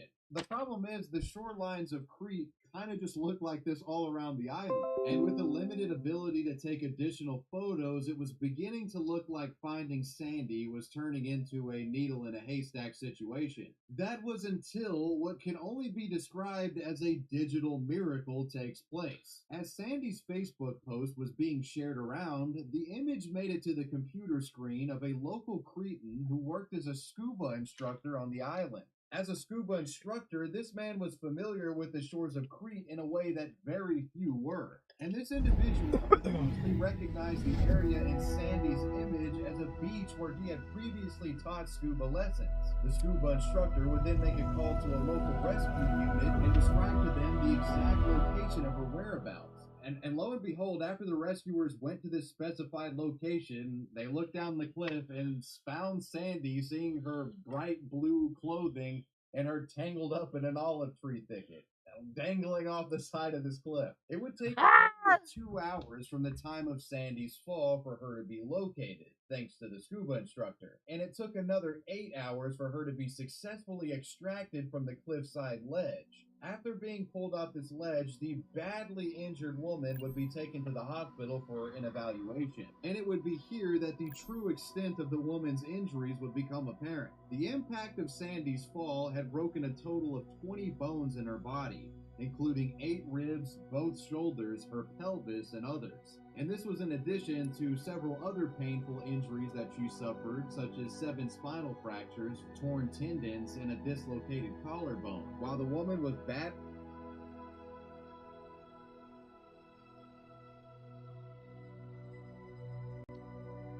How did we get onto that? Oh, I see where you're at, that's why. Done with the Sandy story, though. Oh, is it just me? Or did it just get a lot more tech newsy in here? Yeah, I like it. Sam Altman will be returning as CEO of OpenAI only 5 days after he was fired. To everyone who took a week-long digital detox retreat or got hit in the head with a rock on Friday afternoon, well, you've missed a lot. Luckily for you, we're mostly back where we started, albeit with an entirely new board, with the exception of Adam D'Angelo, who will remain to represent the views of the former board and to maintain OpenAI leadership's all-important skinny twink quota. If you're looking for new info about why Altman was fired in the first place, don't ask Microsoft CEO Satya Nadella, who said even he still doesn't know. The prevailing hypothesis so far is that the difference in values between the cautious, safety-minded board and Altman's relatively gung-ho attitude towards AI development doesn't know. The prevailing hypothesis so far is that the difference in values between the cautious, safety-minded board and Altman's relatively more gung-ho attitude towards AI development caused a schism. Altman's jet-setting search for investment in other AI-adjacent projects also led to concerns he may prioritize his own interests ahead of the goals of the organization, which wouldn't be that surprising given that Altman was asked to step down from his leadership position at Y Combinator in 2019 due to similar concerns. And of course, Altman will be returning as CEO just in time to deal with yet another copyright lawsuit, this time by non-fiction football against both OpenAI and Microsoft. In other words, if you were hit with a rock on Friday, and then again at the beginning of this video, you haven't really missed it. As you were, Google will resume rollout of its controversial Manifest v3 extension format for Chrome, which will block ad blockers even harder. You think they're blocked now? On June 2024, Google will turn off Manifest v2, the current format for Chrome extensions. Chrome extensions. That's what I use. Meaning they'll be unavailable to install from the Chrome Web Store and will be automatically disabled in user browser. Google has argued that Manifest v3, by limiting extensions, will better protect user privacy and allow the browser to use network resources. That's potentially a boon to users like this episode's main writer, Jessica, whose workstation craps its pants every time she opens more than 4 tabs in Chrome, seemingly out of spite.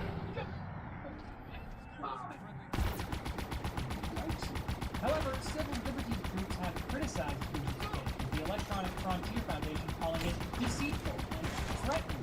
While Google is limiting potential harm done by malicious extension developers, it's also limiting users' ability to protect themselves, especially from Google by kneecapping web filters, which includes but is not limited to ad blockers. Manifest v3 as originally proposed limited web filters to 5,000 filter groups, which it has gracefully loosened to a limit of 30,000.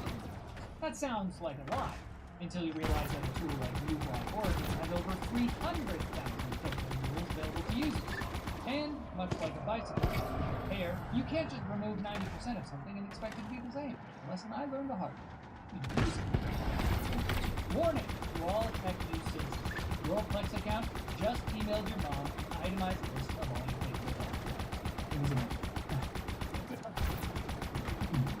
On November 1st, media hosting /sharing /streaming service Plex publicly launched Discover Together with several social network features like profiles, user ratings, and personalized recommendations. Plex also altered its weekend review email that summarizes the weekly activity featured users already hated, so that it also sends users a summary of their friends' weekly activity, including media that they uploaded to their own personal server. It's a feature that might appeal to some people with innocent minds and squeaky clean hard drives, but Plex made it opt-out rather than opt-in, meaning that over the past 3 weeks, many users have been unknowingly broadcasting their obsession with Desperate Housewives and Big Booty Babe Deluxe Edition to their sweet old man.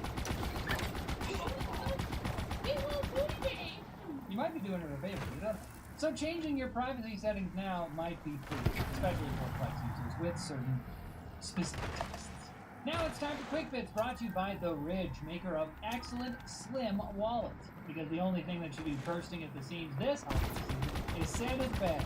Haha! The Ridge wallets ain't your pappy's old leather bifold. They have over 30 different colors and styles of sleek wallets to keep your pockets full. Why not spruce up your wallet like your tree this year with Ridge's holiday sale? And if you want to give someone a gift, you get extra special personalized message design. Until December 20th, you can save up to 30% by using the link in our description. Quick Bits. One moment they're here, next they're gone. I'll catch them one day. The UK's National Health Service has signed a £330 million contract with Palantir, the US-based data management giant founded by billionaire Peter Thiel, to build a central federated data platform, or FDP. It's not expensive, it's just really heavy. This has triggered concerns over handing what is reportedly the world's largest single repository of health info to a data-hungry company best known for its shoddy human rights record and collaboration with spy agencies. Fine. While Palantir telling the CIA about the ER visit involving a jar of marmalade might be embarrassing, would you rather have one of the other 11 tech companies tastelessly named after Lord of the Rings? I thought it was named after planets. I mean, it's just rude to Tolkien. Like, have some respect.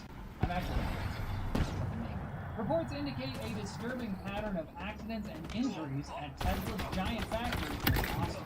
According to OSHA data, at least 1 out of every 21 workers at the factory was injured in 2022. And we're not just talking minor boo-boos here. Reports describe exploding casting machines, falling overhead beams, and at least one engineer who got mauled by a robot. But hey, in lighter Tesla news, some supercharger stations will begin charging users $1 for every minute they charge above 90% battery as a way of reducing congestion. They can reduce congestion even further by attacking patrons who charge over 95% with murderous robots. Just an idea.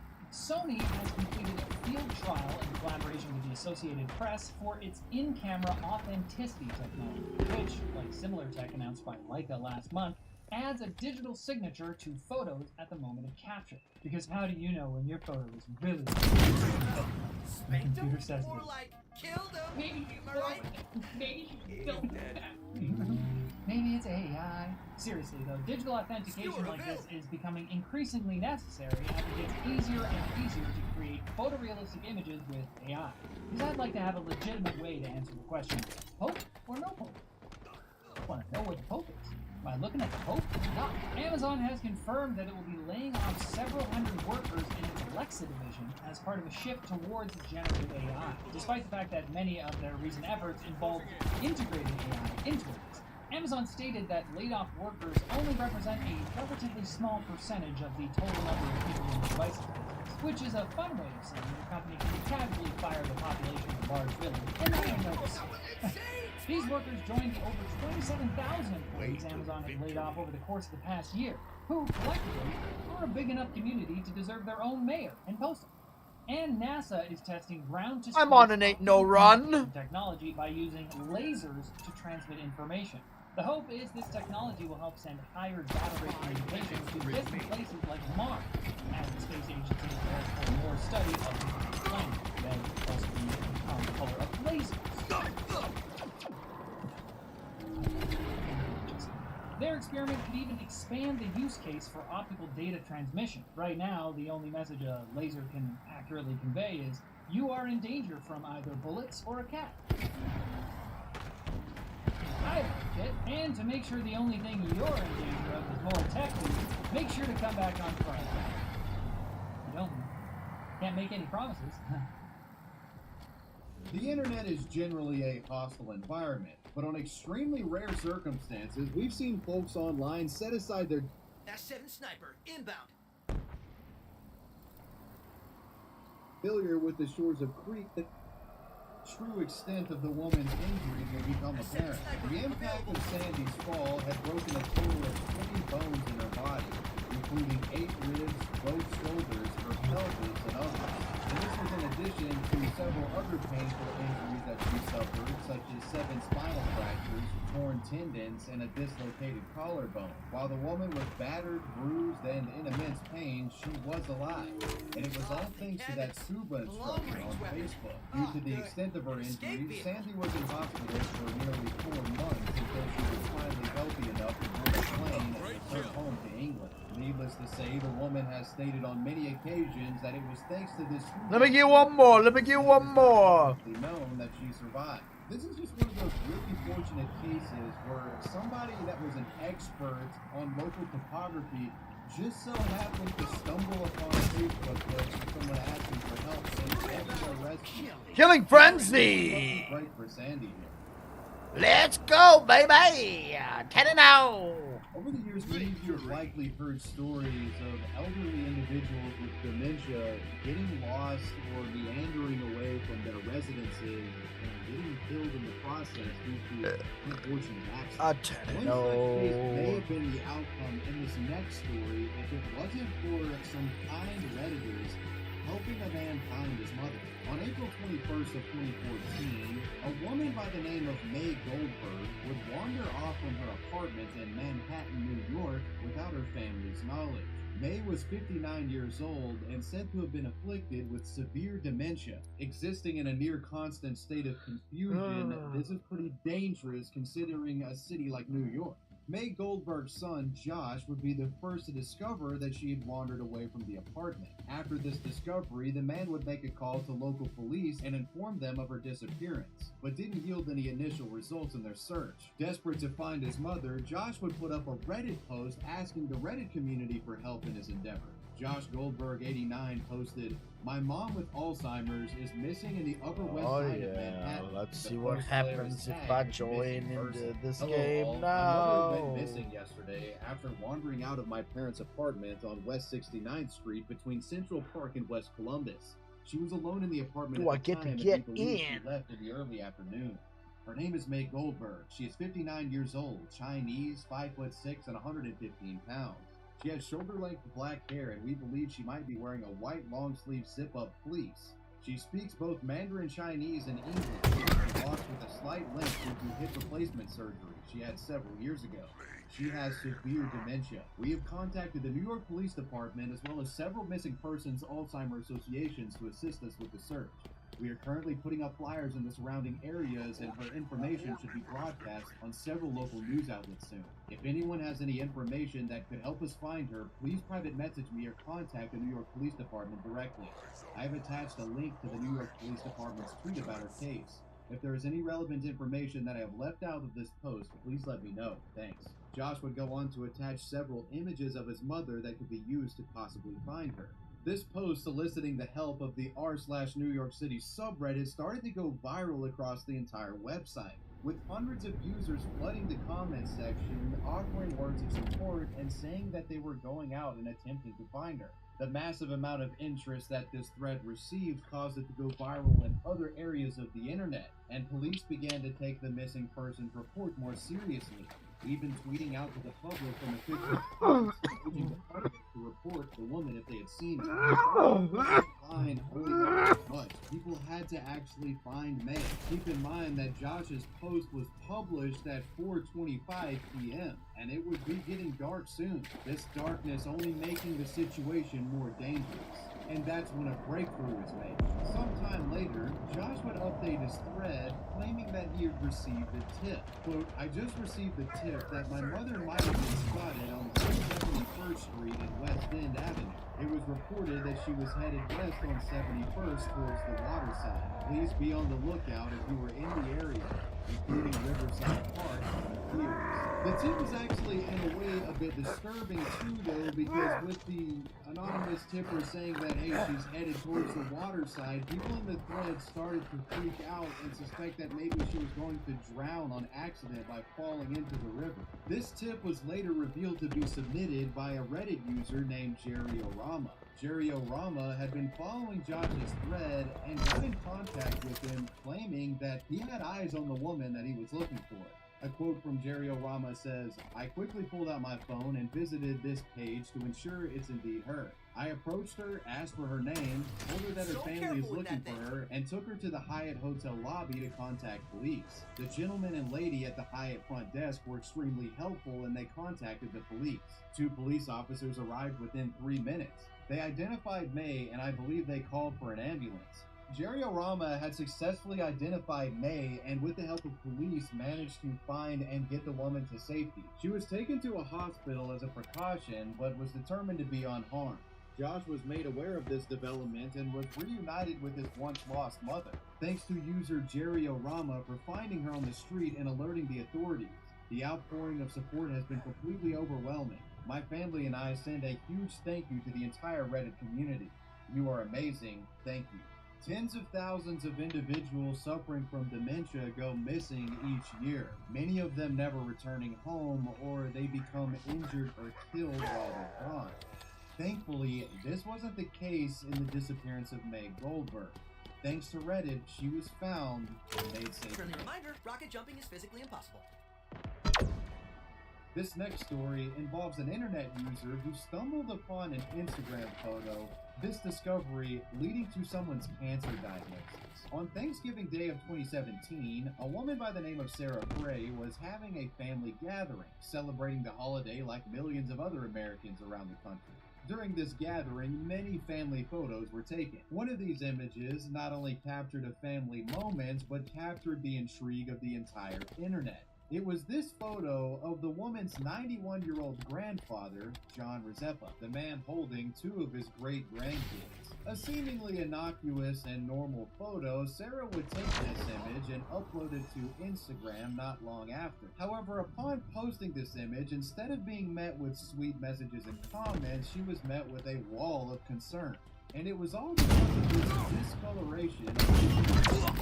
The first Instagram user to draw attention to this blemish was a woman named Jennifer. Boom, baby! Boom! It's a first place finish. Straight off the rip. Got on the battle royale. Now I can clip. Boom. Smoke job. That this reddish patch on John's head Smoke was job. concern and could potentially be cancerous. The dermatologist cited older photos of Mr. Rezepa on Sarah's Instagram page, comparing recent and old photos and noting that the patch on his forehead had been growing larger over time. This dermatologist would message Sarah urging her to get John to the doctor and get the spot investigated. The family had obviously been aware of the blemish on John's head, but brushed it off as nothing more than a harmless sunspot. But with Jennifer and others chiming in, they decided it would be for the best if they took John to the doctor and got it looked at. And well, after doctors took a look at this spot, it wasn't long before the man was diagnosed with melanoma, a dangerous skin cancer that if not treated soon could spread to his organs and become deadly. Further testing would confirm that the cancerous spot had not yet metastasized and it was indeed isolated to that spot on his forehead, so they did some surgery and got it removed. Thanks to Jennifer's intervention, helicopters help rescue a woman who had crashed her bike in the middle of the wilderness. This story begins in the summer of 2010 at the Winding Trails Resort. The Winding Trails Resort is a 380-acre resort and nature preserve located in Farmington, Connecticut. This sprawling recreation area features a labyrinth of hiking trails, several small lakes, and even skiing slopes. Aside from its breathtaking natural amenities, Winding Trails is also known for its annual triathlon. The Winding Trails Triathlon Series runs during the summer months and attracts athletes from around the country. Their flagship challenge series involves participants overcoming a 400-yard swim section, a 5-mile mountain biking section, and a 3.1-mile on-foot run to the finish line. In 2010, one such intrepid challenger that would come to Winding Trails was 36-year-old Lee Vazina. At the time, Lee was a renowned public relations consultant and fitness enthusiast who was no stranger to triathlons, the woman completing several of them before even attempting Winding Trails. A seasoned competitor, the woman entered the race likely thinking Winding Trails was going to be a breeze. However, let's just say that it proved to be a little bit more difficult than she initially thought. On the day of the triathlon, during the mountain biking portion of the race, an exhausted Lee somehow got separated from the other athletes. Quickly finding herself disoriented, Lee mistakenly took a wrong turn and began riding off the trails managed by the resort, and soon she was in unoccupied and unserviced areas of the forest. Trails that were part of the triathlon were cleared prior to the race as to prevent debris from causing bikers to get in accidents. But this untraveled route that Lee had found herself on featured no such clearance, and eventually tragedy would strike when her bike wheel got caught up on some roots that were jetting out from the forest floor. This entanglement would put the bike wheel into a snarl, and the sudden stop resulted in Lee being flung off of her seat over the handlebars of her bike and landing face down on the ground in front of her. I braked, and then the bike handle turned like this. I flew up and over the bike.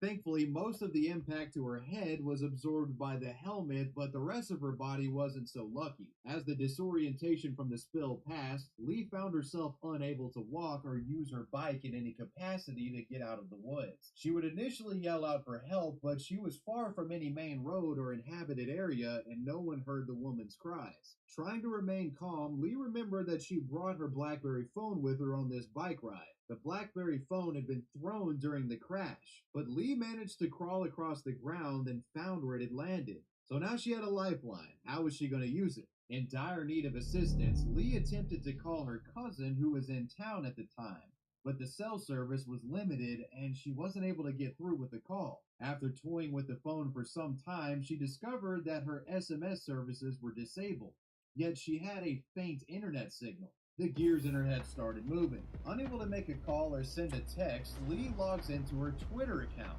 Due to her work in public relations, the woman had somewhat of a sizable Twitter following. Her account, which was connected to her business, boasted 1,000 followers.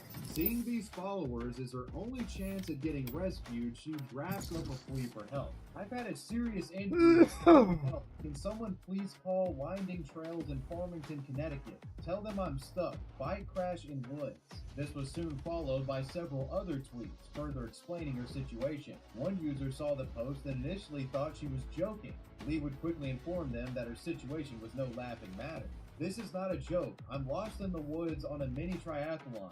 Bike crash. I can't get up, and no one is around me. I'm yelling for help. I'm not joking. I'm number 241. Please call the park. I'm out of wind, in pain, sun setting, and I'm trying to keep calm. When it became clear to these followers that Lee wasn't joking, they started retweeting the post and made calls to the local Farmington authorities. It's said that about a half dozen online Twitter strangers made these calls, from locations all over the U.S., California to New York to Chicago, speaking with authorities to get the woman picked up.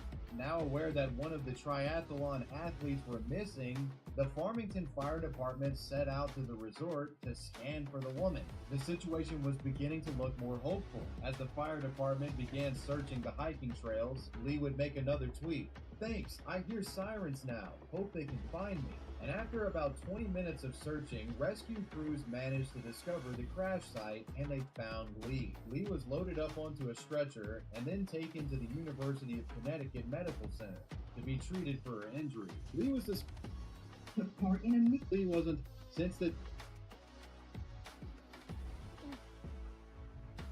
This next story involves a man suffering from a mysterious illness, an illness that doctors were completely puzzled by. But one Redditor seemingly had the answer to his ailment. In the mid-2000s, Bear Silver lived a life that many would envy, a life defined by athleticism and adventure. He was a passionate runner, an adept snowboarder, and a fearless hiker. But in 2007, Bear began suffering from a mysterious illness that changed his life for the worse.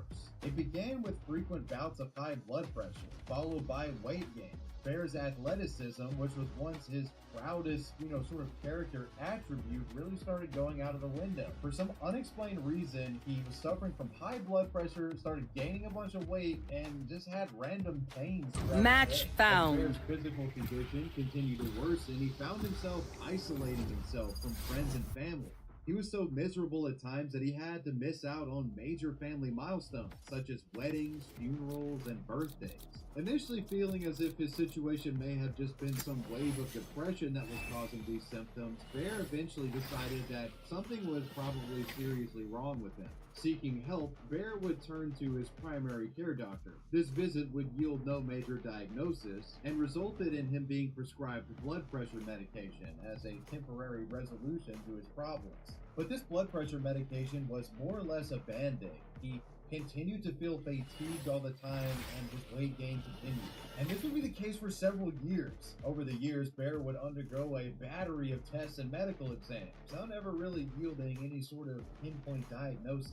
And as time passed, his list of symptoms grew even more. He would go on to suffer agonizing headaches, muscle weakness, a seemingly unquenchable thirst, a dry throat, skin infections, and would even suffer some bone weakening, with the man fracturing a rib at one point for seemingly no reason, not even making much of an exertion, and he broke a bone. Considering this guy had an athletic past, it just didn't make any sense. What the fuck was happening to this guy? Bear had become so confounded by his seemingly unexplainable medical condition that he began to lose hope. He felt that he would never find a solution to what was causing his illness and became depressed about the future. But then everything changed one night while browsing Reddit.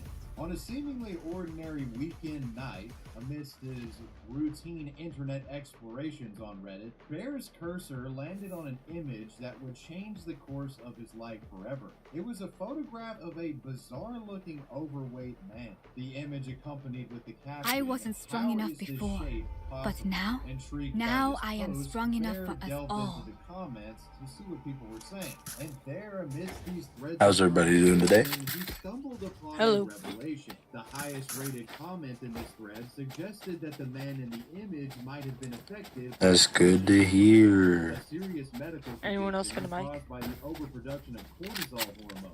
Cortisol in humans is known as the stress hormone, and an excess of cortisol results in a variety of negative side effects, such as weight gain, high blood pressure, being fatigued. That's gonna be you, Sage, right? All the time, It's gonna be you? and having weakening Are you carrying us? Sounds kind of familiar, doesn't it? As Bear read Sage these isn't just a comments healer. and sort of compared and contrasted what was going on in this thread to Knife his and own shield? life, he became convinced that he may have Or had sword or whatever So for she the says? I don't know. in the days following, Bear became consumed by Reload. He meticulously Healing. applied his own experiences to the symptoms Feeling sight. caused by those Free sight? suffering from the disease. And after extensive research, he was sure that he had cooking. And through his newfound knowledge and convinced that he had They're flank 52 on jet. However, this appointment didn't end the way. Two more up there. Dismissal by the physician. The doctor One enemy remaining. hate the internet and self-diagnosing. But Bear wasn't taking no for an answer. He would then go to other doctors to see Good if job. they would entertain his theory about Cushing's disease. Thought there might have been something Gosh dang, that hurt. and referred him to an endocrinologist's office. And once Bear went to his appointment at this My voice is fried from doing that too much. Let's go A. Honestly. The doctor took one look at him and knew exactly what he was suffering from. At the end of the Honestly. Bear was almost immediately diagnosed with Cushing's syndrome. Further testing would confirm. Wanna know my honest opinion? Honestly, A is the honest truth. Honestly. Honestly. Cushing's is normally caused by a tumor growing on your pituitary gland. It's much more uncommon to have Cushing's resulting from an adrenal. Spike down A. What? 96. Not only did the endocrine Put down. Oh yeah. They had found its cause with surgery to remove the results weren't Wait, Heck yeah. Wait, you can hold down on the stinger? Spike down A. Yeah, if you're not scoping in. I did not. You scope in, it's just a 3 shot. Yeah. I did not know that. You got this. The 2 flashes. That thing is extremely hard to control. Telling the details of his life-altering experience emphasizes the role that Reddit and the online community played in his life. Jesus! Oh wait. While Bear wasn't directly, Shoot. saved in real life by Reddit users, his life and health was brought back to normal just thanks to an inadvertent post on the website. The user who created Please tell me somebody got that joke. they caused the impact that they did. I don't want to have done that in vain. I don't know what you said.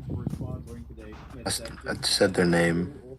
Binance agrees to pay $1.3 billion, and their CEO has pled guilty to violating money laundering rules and has stepped down claiming, quote, I make mistakes and I must take responsibility. Now, in exchange for a king's ransom and the king's head, the DOJ is expected to settle their criminal investigation. Fade, go main with Some me. think this is the end for the world's largest crypto exchange. Others think it's a glorified that's a net win for crypto. But what should you believe? It depends on how much you trust Binance. Wall race. 130. Yep, good job. On top. Last player standing. Bruh, why'd you have to figure out I was there? Hey, what you doing? Get back in there. Hey, just shoot the... Hey, all you gotta do is shoot them before they shoot you. It's easy as cake, bro. So, money is the answer to why they did something illegal. We would have pinged the spike for you. No, he got walled off by the sage. From the US market. So, Yeah, you could have wallbanged it. You can't wallbang the sage wall. No, but you can wallbang under the wall where the sage wall was on top of. we do need to block by IP and also know your Still wallbangable. Now, this might seem like a step in the right direction, except for a critical decision. CZ maintained a subset of valuable US users on Binance. Basically, they kicked off the broke people to look good, but conspired to keep their high-value clients, quote, contacting US VIP users offline. Direct phone calls. Enemy spotted. The VIP team will allegedly register a new separate account for an offshore entity. Oh my gosh. Can't use this yet. He's there. Good job, Fade. According to himself, the company Nice try, Fade. Last player standing.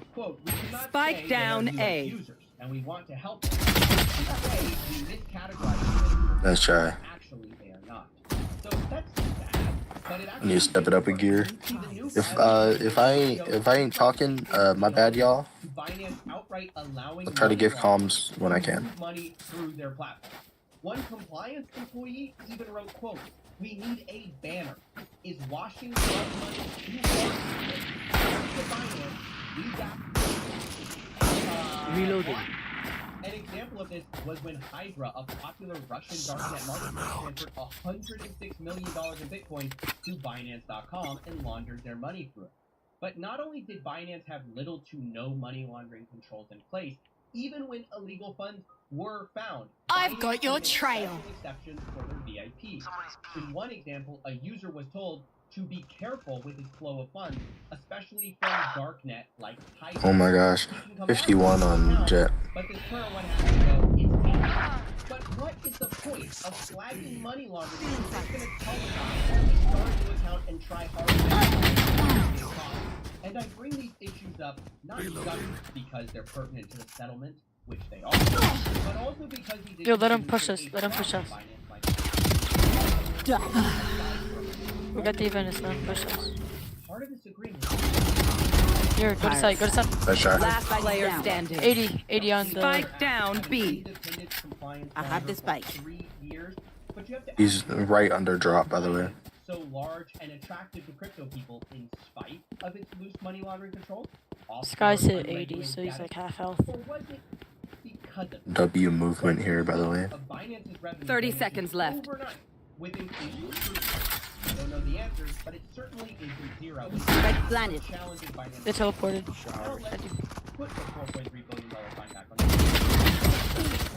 Oh, good try. Nice try. Still in a... Well, once again, it depends on how much you believe Binance. The Binance regularly publishes a proof of reserve, which shows they have customer assets back 1-to-1 with millions of dollars on top of it. According to those, yeah, it's a drop in the bucket. But proof of reserve Prepare show yourselves. liabilities. We fight once again. Full audit for years now, but each time it's met with a less than satisfactory response from their CEO. Thus far, you have to disclose your liability. Everybody come long. Race is probably gonna peek us, but as long as she doesn't ult us, we should be good. Yeah, so we are working with firms to do the audit the financials, liability. Yo, just like don't push it. Their line can't. Or, I'm not going to. I'm waiting for her to careful. come so that I can headshot her. If you hear her pop her ult, just don't push it. Saying that some of them don't want to work with you, that raises questions too. They Play don't quiet. work with you because you don't have the files and the data that would make them feel comfortable signing off and giving that stamp of approval. Actually, many of them don't even know how to audit crypto exchanges. They don't really when they audit, they're very used to auditing a firm. I'm ulting on death, by the way. Coinbase has a big force. Auditor.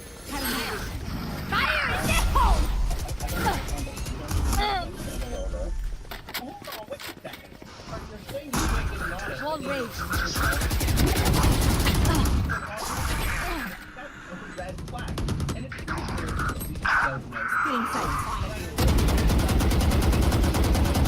One enemy remaining. Oh yeah, Donut Lord. Heck yeah. Pray and pray. Spray and pray. Yo, playtime.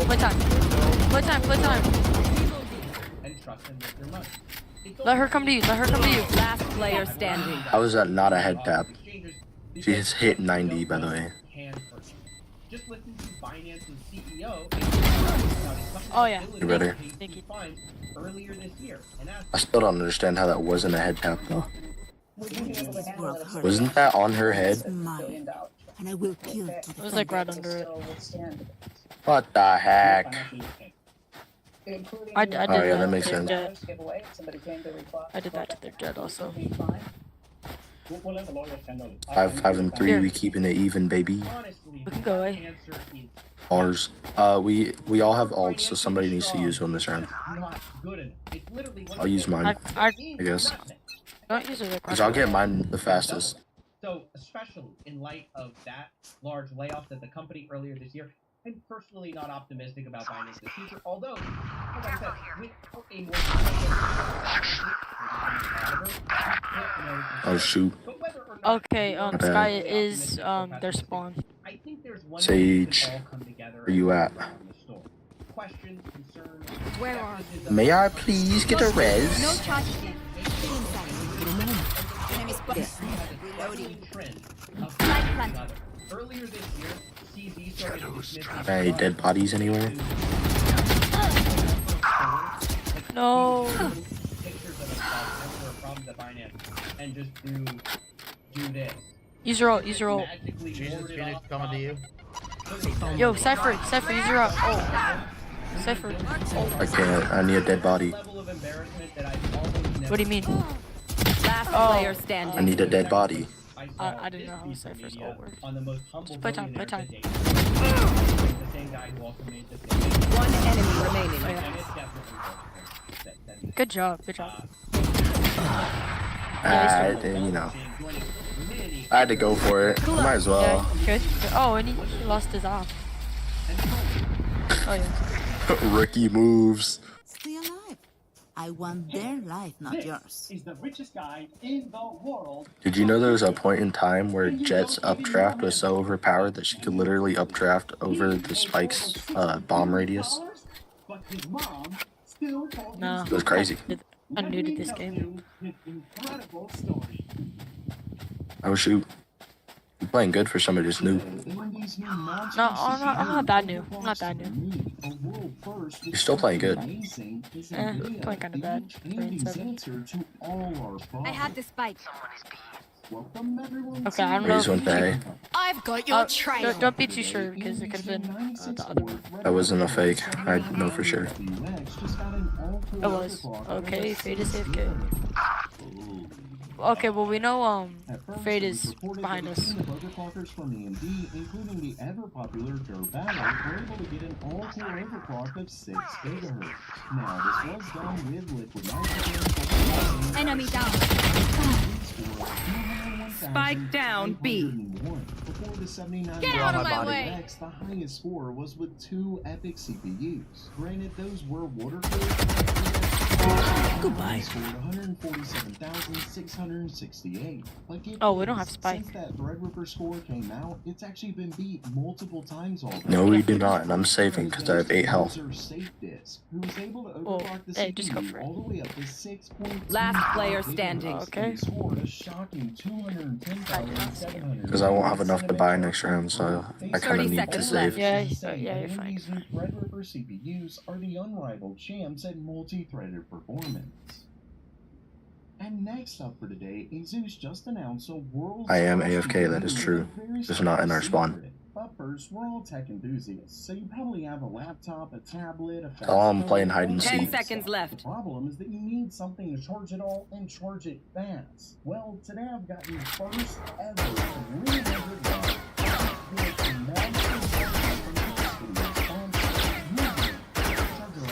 when I need to do it all. I'm talking charge multiple One of my cameras is broken. and more all at once. It includes a dedicated 140 watt output port, a total output of 300 watts, along with power delivery 3.1 specs. Fade, you back now? Fast charging. It can charge a 16-inch MacBook Pro from 0 to 56% in just 30 What happened? minutes. The Why you ports leave include us? 4 USB-C and 1 USB-A to fast charge 5 devices. Fade had to go find the milk. It supports all of these fast charging protocols.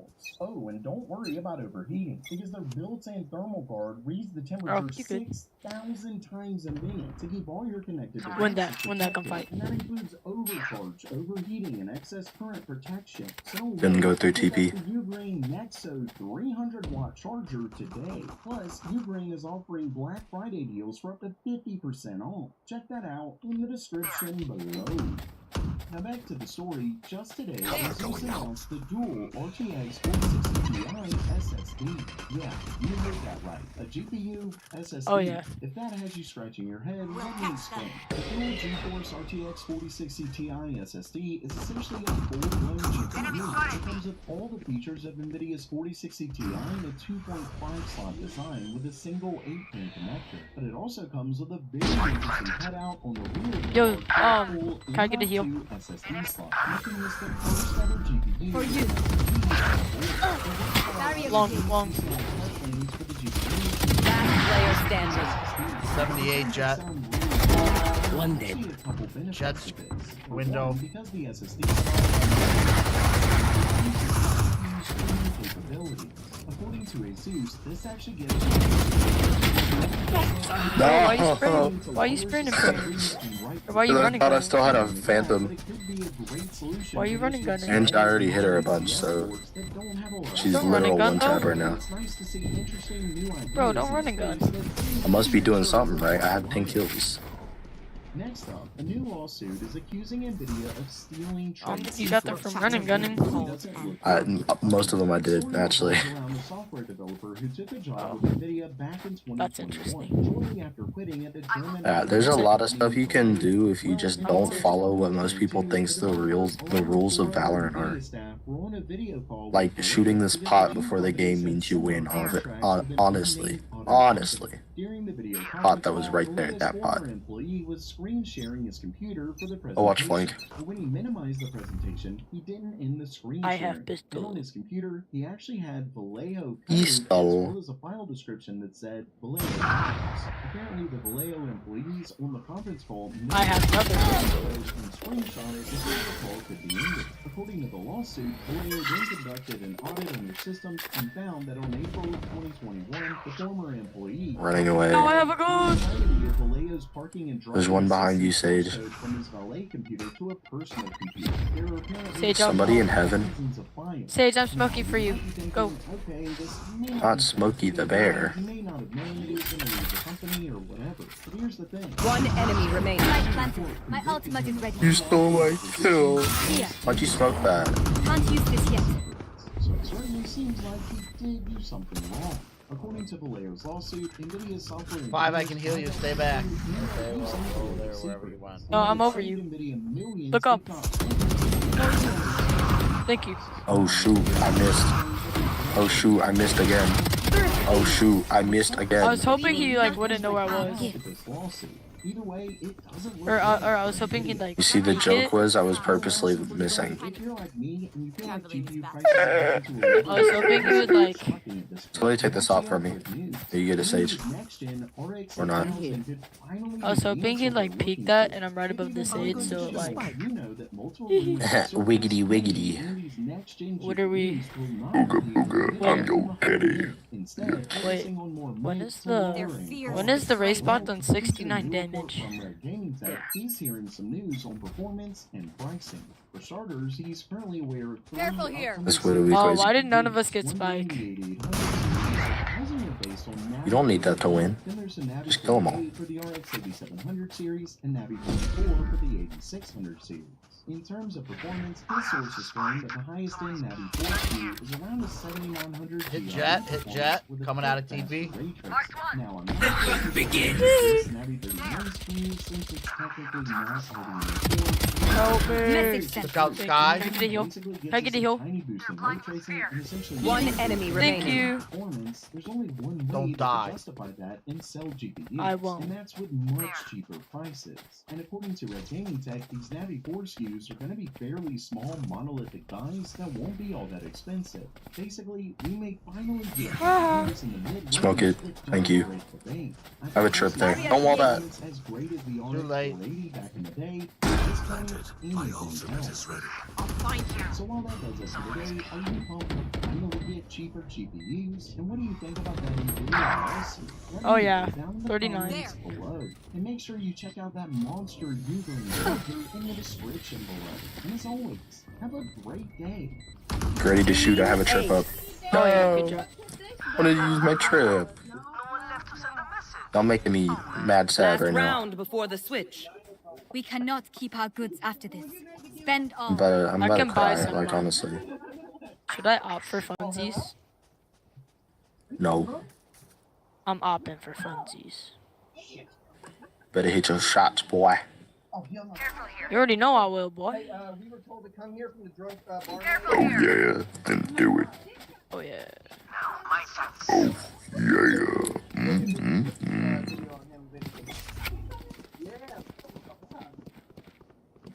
Wow, thank you very much. Oh, I think Fire's out. There. I hit my shots, boy.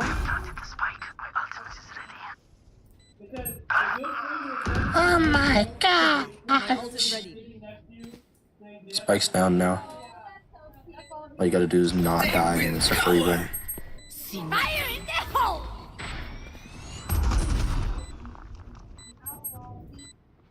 I've One got your enemy trail. remaining. That was actually nice. Good job. You were Oh, a yeah. boulder. Yo, I WD. am a mountain. Whoa. Switching sides. By the way, Omen, if you want to know a really good, really WTP spot for your ult on this map, you ult into the teleporter and they can't hear you. WWE. Ooh. W. W. Or I fake it. Like I. Oh, what is this? What is this? The trip is insane. Don't question it. I've gotten too many kills off of that trip. No. That one's even better. I'm not questioning how it works. I'm just questioning like how Why it is? that Yes, I know. trip. 4K. Jesus, man, this is spicy. Where's that rope? How'd you get up there? Nobody long. I think it's an A, honestly. How'd you get there? Don't ask questions. Just look in awe and amazement. No, like how? Ow, no! I jumped? You can't jump on that though. Yeah, you can. Uh-oh. You jump on the thing and it makes you go to the thing. I'll hold flank, just in case. Here. I got flanked. I got flank already. You don't need to hold that.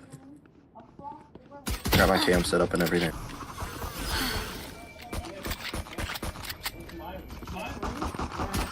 Hit Phoenix 1. Hit Phoenix 3 times. One dead. Okay, here's the time. Dive into and get into the weeds of. She recently went on stream today. I have full 30 seconds left. Everything he does. Anything that may be perceived. I'm movement diffing this woman right One now. enemy remaining. Spike Like, what the down heck? A. Oh my gosh. Yeah, so sorry about that. Who took my kill? What the fuck? Slipped out. And I think Hey, all you gotta worry about is wins. Don't worry about kills. ever do when trying to sell something to your audience. Take every match like it's a learning experience.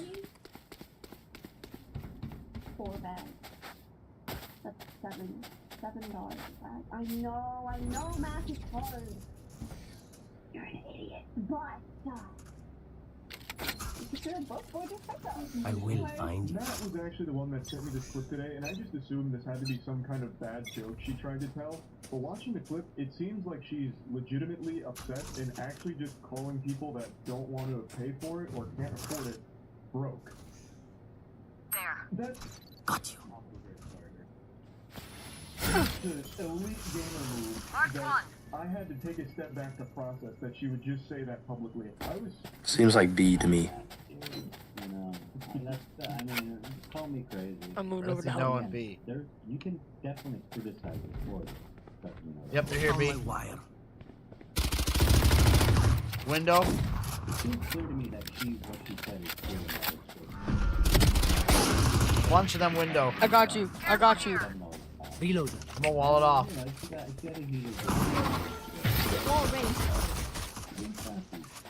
I walled it. Ray's long here.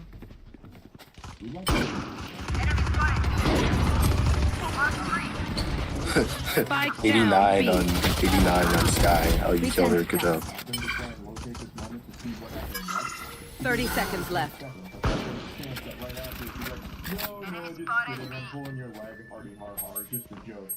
One enemy remaining. Good job. Nice. Still hungry. Gonna hear. My burden never ends. I mean, what did she mean to say? Just kidding, and then it makes it fun. Even I gave a fuck if she said just kidding.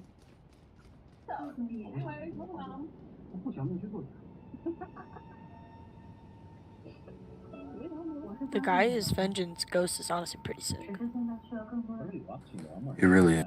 Right now we need more people. I like the guy's Vengeance set. I don't think it needed number 2 though. The vegan vandal. Oh god. Eat your bullets. Eat your vegetables. Yo, Sage, come back. Get back here. Spike down A. Get over here. It's A.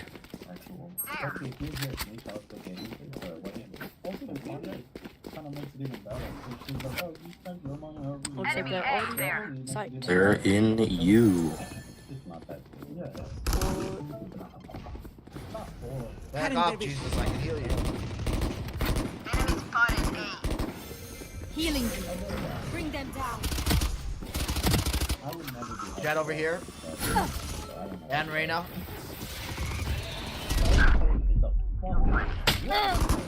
Foolish. One enemy remaining. Jet was there, Cypher. Bet. Good job. Reyna, you're stealing my top frag. Actually, no, keep it. You're the duelist. You should have it. It doesn't matter really. It matters for my MMR. I'm trying to get back to silver. This elo sucks, bro. I know. I hit bronze for like 2 games. Literally 2 games. I went down to 0. Literally, I'm lowest MMR bronze 1 right now. They're bronze. I'm copper 2, or I'm so iron 2. You know, just kidding. I actually love my fans. You don't giggle about it afterwards, but it feels more. Try to get him to rotate. Keep setting up for nothing, and it's kind of annoying. Oh, it's working though. It's scaring them. Scare tactics. My smoke is scary. Why'd you come back? Because nobody's there. Take hold.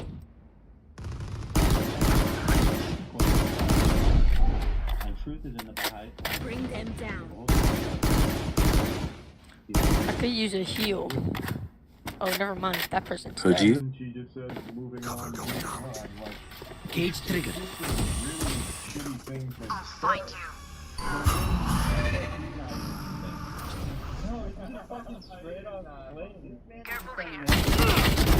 Buried. They found my wire. Now they are on.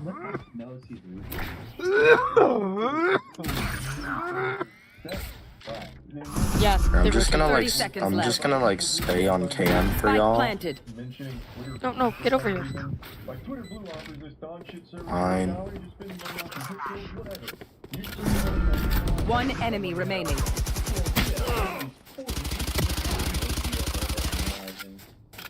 See how much that worked?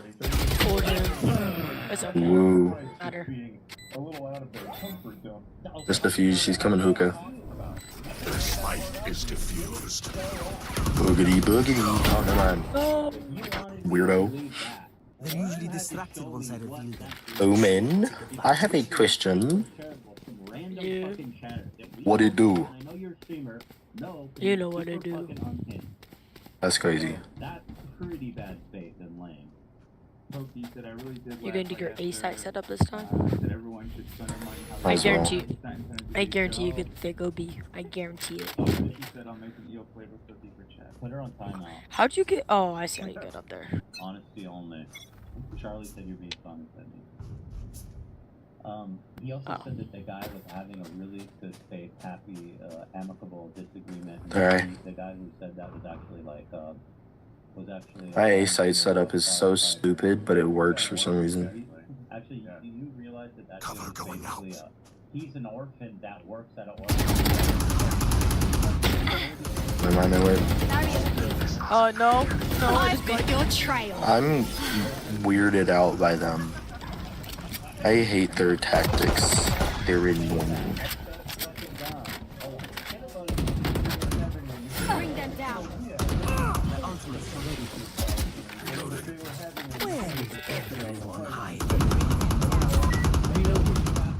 Oh my goodness, running and getting worked. Bro, I was strafing this bro. Also, Critical is known to make a video every time a streamer is condescending to a shadow. Raises on A. He's never done you would. 30 seconds left. Probably wouldn't. Wow, what a big fan. You would never do that. He's a fucking good guy. He's cool as shit. One enemy remaining. I got him. Good job. Or you can get him. That works too. You fuck with his hair? I know what must be done. You think it's too long? Like, if I honestly, Good job. I'm gonna try to do another dumb setup that's probably gonna work because Oh, we they're started dumb. coming back. just to keep it healthy. We came back. Oh, we never were behind. Just it grows out better, you know. Thought we were. All out. So that's Yo, let's make a. That's what I'm saying. Hold on, let's make a highlight called "This Charlie Situation is Horrible," and it's about that fucking episode. I literally made a note for that. Okay, usually when they push speed, they go long, so I'm gonna check. Or different conditioner, like. Just. There it is. That's good advice. Horrible. This is horrible that you would go out and You do that. Comfort zone for what they'd want to spend on. I think they're B guys.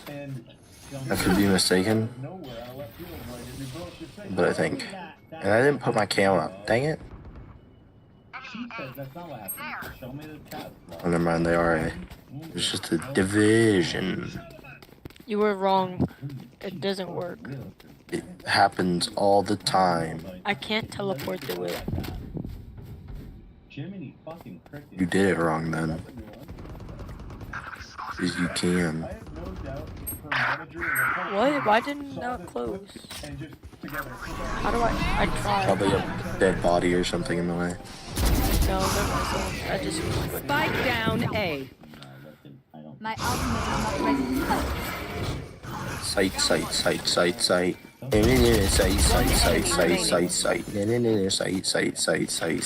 30 seconds left. That's Reyna for real. Oh yeah. Heck yeah. Literally. Look at this trip. Look at this dude. Match Bro, that does work. I can see that working. Didn't like use a racial slur. They step on that trip and then they go. Bro, honestly, same. Not a good thing to say. He did apologize for it. But once again, for funsies. You know.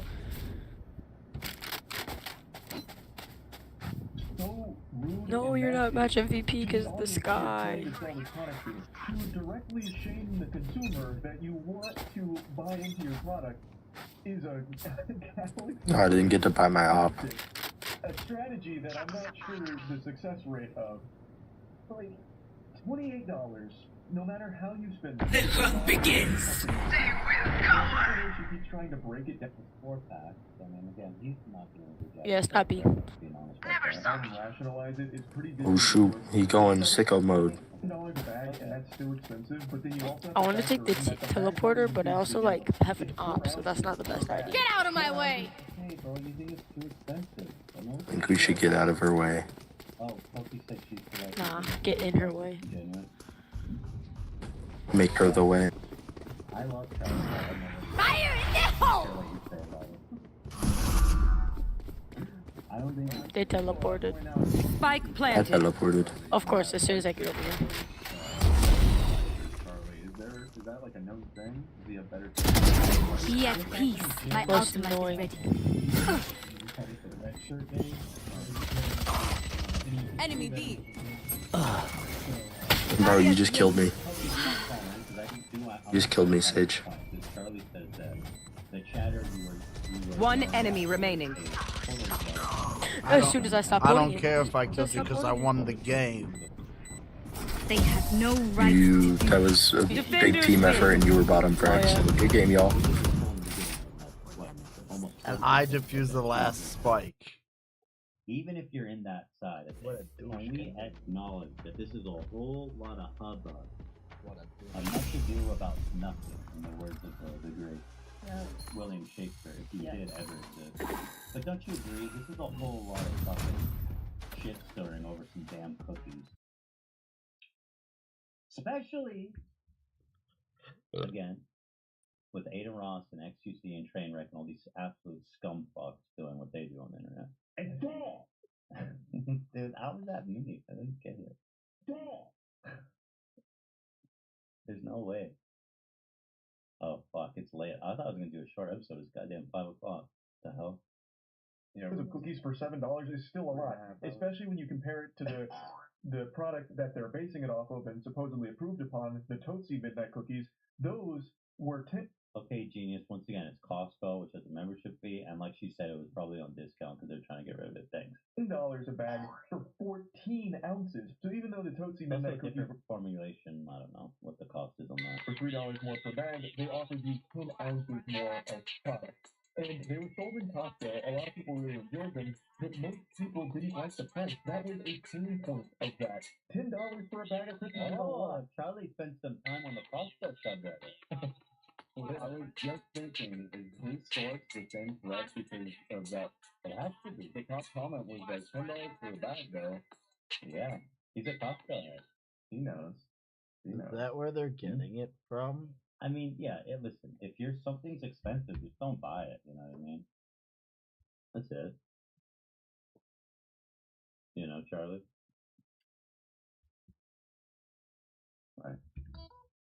So $7 for a smaller bag of cookies, significantly smaller, is a lot too. Like, it doesn't matter how you boil down this math. I feel like if you cut this whole cookie price analysis just out and played it, it would sound so silly. Like, Zach, can you pull, please, this cookie price analysis and let's just play it occasionally? Talk about this you want everything around it. No, because outside of its element, I feel that you will realize how silly this video and this analysis is. Yeah, I think. Thanks. Eating an expensive product. That's the brass tacks of it. That is the hard pill to swallow. There's really no way of spinning this where $28 for a 4-pack of these cookies isn't expensive. It is. And not buying it or not being able to afford it is really some out of touch shit. And the really foul part about all of this that my little noodle will never be able to wrap itself around is a streamer calling their audience broke or poor. Bub, your wealth was built on their backs. Them watching you supplied you with money through the ads that get played to them. Them directly donating to you took their money and gave it to you. Again, Charlie keeps saying that. Pokey says she was talking to one guy, not her audience, and that makes more sense than her being like, she wasn't like, you guys are broke. She was talking to one obnoxious kid. I get that. For income, you need them, and you are dropping trouser and shitting in their mouth right now by just insulting. Okay, well, hold on. I know for a fact that there's a lot of people in her audience that were paid for that experiment. So. Oh, I thought you knew for a fact that didn't happen because you have shit mouth. No, it wasn't that. It wasn't about that. Shit. With all the shit. It wasn't about that.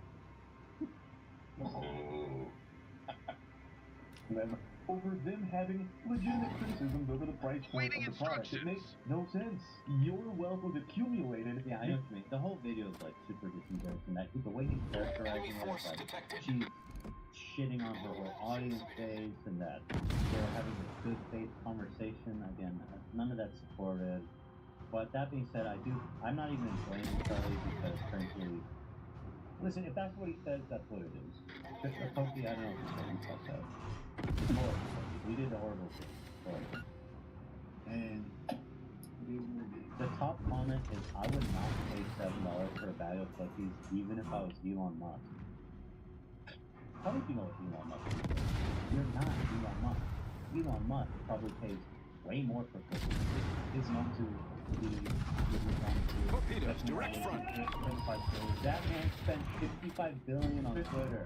Yeah. What are you saying is somebody that they love?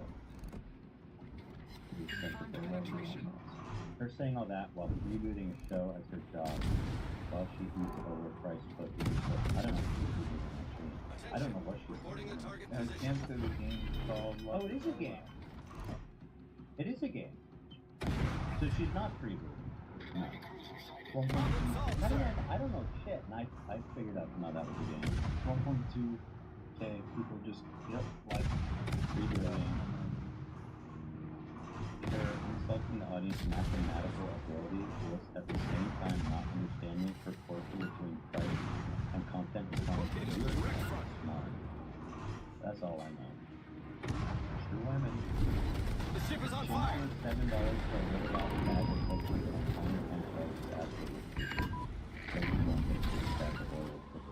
No, you couldn't. 50 pack of Oreos? Is that right? A 50 pack of Oreos? Damn. For $5 cost? Like right now. But it's not Oreos, man. It's not Oreos. You don't. You're saying they're like the opposite? A 50 pack of Oreos? That's not adding up. Skeptical, dude. I'm skeptical. Torpedoes astern. Awaiting instructions. Torpedoes astern. Problem solved, sir. The comic is still nasty. And I mean, it's not that serious.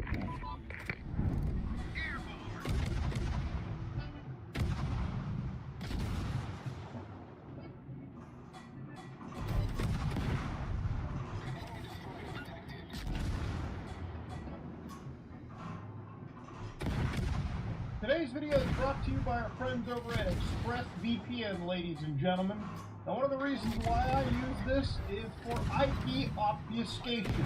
Ladies and gentlemen, with a ton of servers to pick from with pretty fast speeds, the reason why I pretend to be from other parts of the world is when you're browsing things on the dark web, or, God forbid, you're on the clear net going to that shady site. Ladies and gentlemen, they can store your IP address, especially when it comes to playing peer-to-peer video games where IPs are shared around. As somebody who occasionally live streams, the last thing I want is somebody picking up my, unfortunately, static IP address and DDoSing me out of the sky. But of course, ladies and gentlemen, one of the big reasons is no-log technology. You've probably seen me talk about this a lot, especially when it comes to ExpressVPN, but them and various third-party audit services have confirmed, of course, that they are using something known as trusted server technology. For somebody that has no idea what trusted server technology is, trusted server technology basically means that their servers operate in RAM instead of running off of a hard drive cache. That said, if you want to experience all these benefits and get 3 months free, please go check out expressvpn.com/SOG. That said, let's get to the video. Linux, the virtual machines. These are things that you all know me for, ladies and gentlemen. If you've been a long-time viewer of the channel, you know that I have a healthy obsession with virtualizing everything on my system. And it's not because I'm paranoid, it's because I don't like when big companies like Microsoft are just running willy-nilly, running my computer. I also don't like it when gaming companies install drivers on my system that are so invasive that I have to question, is it all worth it just to play a little bit of Call of Duty online? Ladies and gentlemen, virtualization is great for me because I can basically separate all the nastiness from my core computer all within a couple clicks on my system. Now, I wish most companies looked at it the way I did, but unfortunately, that's not the case. Now, to understand, I'm a huge Linux user on my platforms, and one of the things is, most of my gaming nowadays is done underneath Linux. If you've been playing the Steam Deck, congratulations, we're Linux gamers as well. See, at this moment in time, Linux gaming has gotten so good that I really don't use Windows other than for just playing 3 games right now. One of them being Call of Duty Modern Warfare 3, sadly. One of them is Cyberpunk 2077, Phantom Liberty, and Alan Wake 2.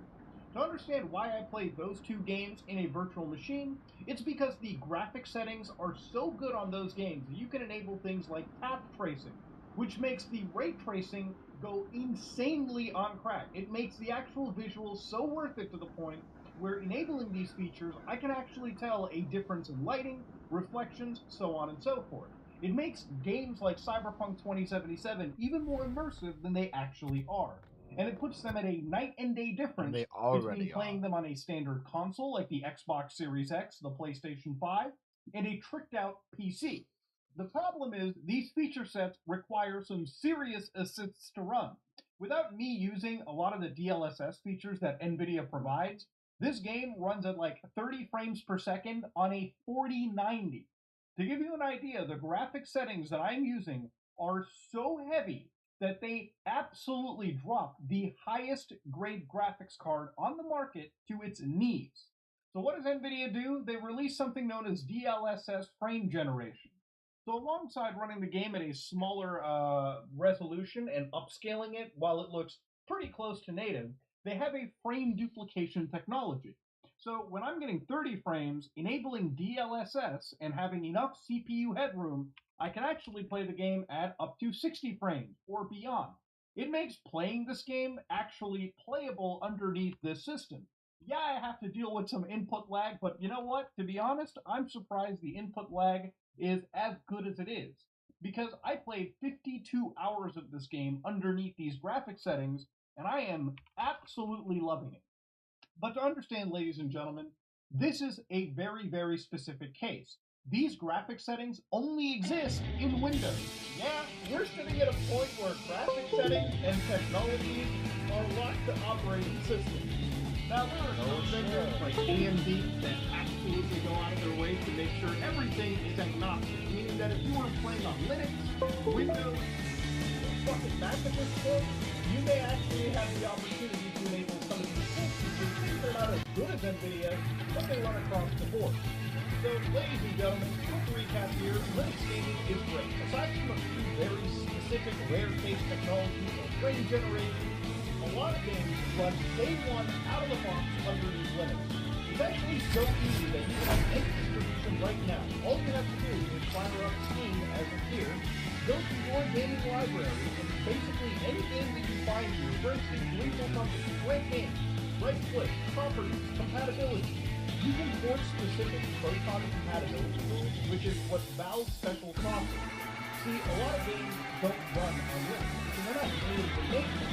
This is Windows games that Steam downloads, and it runs through their version of Proton, which is a compatibility layer that allows you to play Windows games on Linux in real time. Yeah, it's something here. Yeah, all careful there. Careful! So, yeah. Well,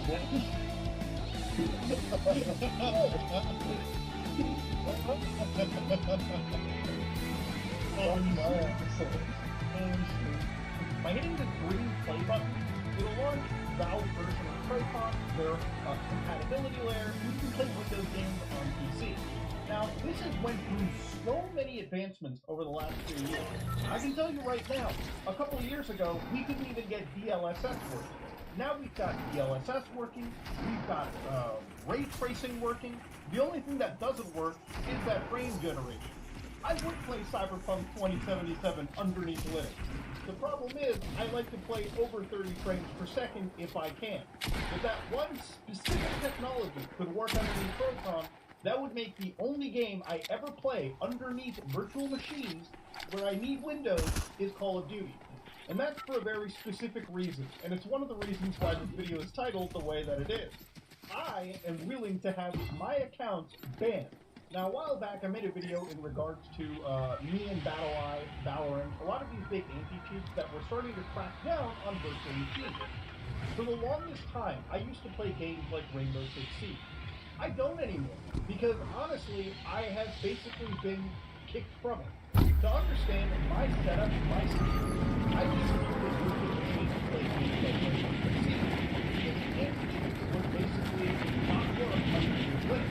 It's not that anti-cheats doesn't work on Linux. There are anti-cheats that do. For instance, Halo Infinite and Apex Legends both now run underneath Linux. If you have a Steam Deck, you can install Apex Legends or Halo Infinite right now and play those games online with other players. You cannot play games like Rainbow Six Siege or Call of Duty Modern Warfare 3 because some of the drivers and NTG technologies are currently incompatible with Linux. Now, again, I have seen my name thrown on Ubisoft forums. I have seen Ubisoft forums like members begging for Valve to flip a, or not Valve, Ubisoft to flip a switch and allow Rainbow Six Siege. But so far, they have not. And that's one of the reasons why you use virtual and for a while, that worked really well until it didn't. Today, I'm going to walk you through a few steps steps that allow me to bypass this and run these games, even if these anti-cheat technologies don't fucking want me to. Now, before we continue, I'm sure some people will be like, what, Luda, don't you lose a lot of frames when you game in a VM? Yes, we do have a performance one. But as I'm going to show you, playing a game like Cyberpunk 2077, where I'm able to sit in that 90 to 100 frame range, yes, I am using frames. But there are a lot of assists with virtualization technology that make it so that these performance challenges don't really feel, you don't really feel them as you're playing. For instance, you're playing Call of Duty Modern Warfare 3 at 150 to 200 frames per second. Could I do better if I was running bare metal Windows? Probably. But is the game that noticeable? Probably not.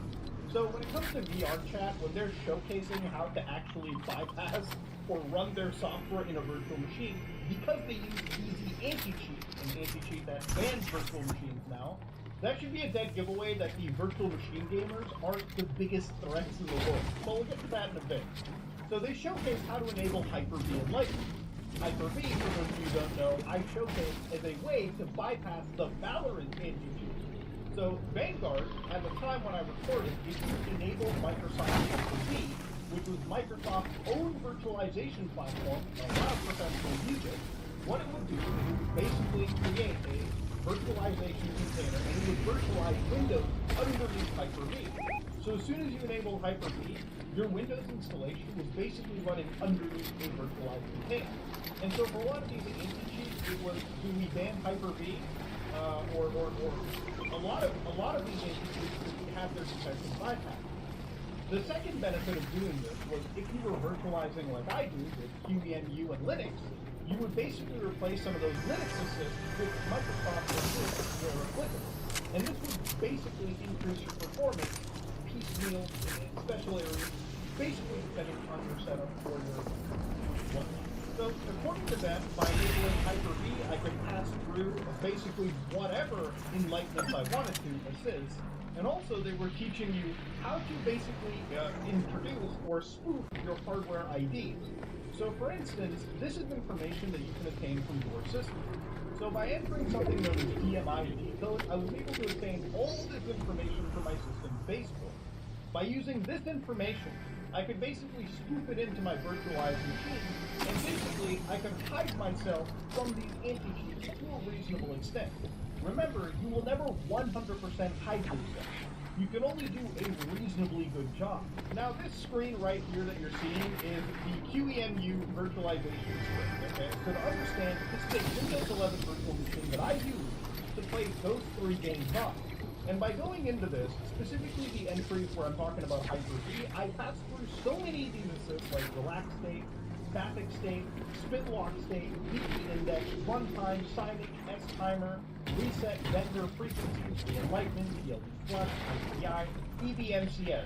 This, for anybody watching, is basically throwing the entire medicine cabinet of assists at the problem known as anti-cheat, okay? And of course, these are just the few assists that I pass through. Also, there's other assists where I change the clock speed to match my system's clock, and then of course, I pass through extra assists like AMD-TXT and Coco X, just because I'm on an AMD processor. So the result of all this word salad and computer assist technology is this virtual machine is now not getting banned by any anti-cheat except Valorant, because Valorant anti-cheat is insanely good. But again, we'll get to a lot of that in a second. So what this has let me do is allow me to play these multiplayer games yet again. But again, this is a constant cat and mouse game. See, at the end of the day, getting banned is just an inevitability for me. And at this moment in time, whether I play games like Rainbow Six Siege, where I spend hundreds of dollars on, I actually don't mind getting banned. For years, we have begged Ubisoft to allow basic Linux support underneath their system. Just so us Linux gamers, granted, there aren't a lot of, I think maximally what, sort of like 1 to 2% of the computer PC market space, we're not clearly any massive group to care about. But we have begged time and time again for Ubisoft to flip a switch and allow Linux games. They have not. This is the only way for Linux users to play these games. Now you might be wondering, after all this, why not just install fucking Windows? See, the reality of this is that if I isn't just with Windows in this situation, it's the entirety of anti-cheat software. Now, a lot of companies do their damnedest to fight cheaters. For instance, Call of Duty, Activision is actually suing companies like the cheat maker Engine Oni, just because they were trafficking and circumvention devices, and basically they were actually causing harm to the company. Because anytime a cheater exists, there are probably players that quit playing video games entirely, and that means money loss for Activision. When you get in between Bobby Kotick and his fucking money, yeah, you bet lawyers are getting involved. But of course, anti-cheat has been basically brought in by tons of video games out there. For instance, Easy Anti-Cheat powers all of the games that you're seeing right now. BattleOps is powering all these games that you're seeing right now. And of course, Valorant, which has Vanguard, is probably one of the best anti-cheats on the market. And this is the one where I guess a lot of gamers really learned about, Green Zero drivers. Kernel drivers would run at the highest elevated permissions on your system.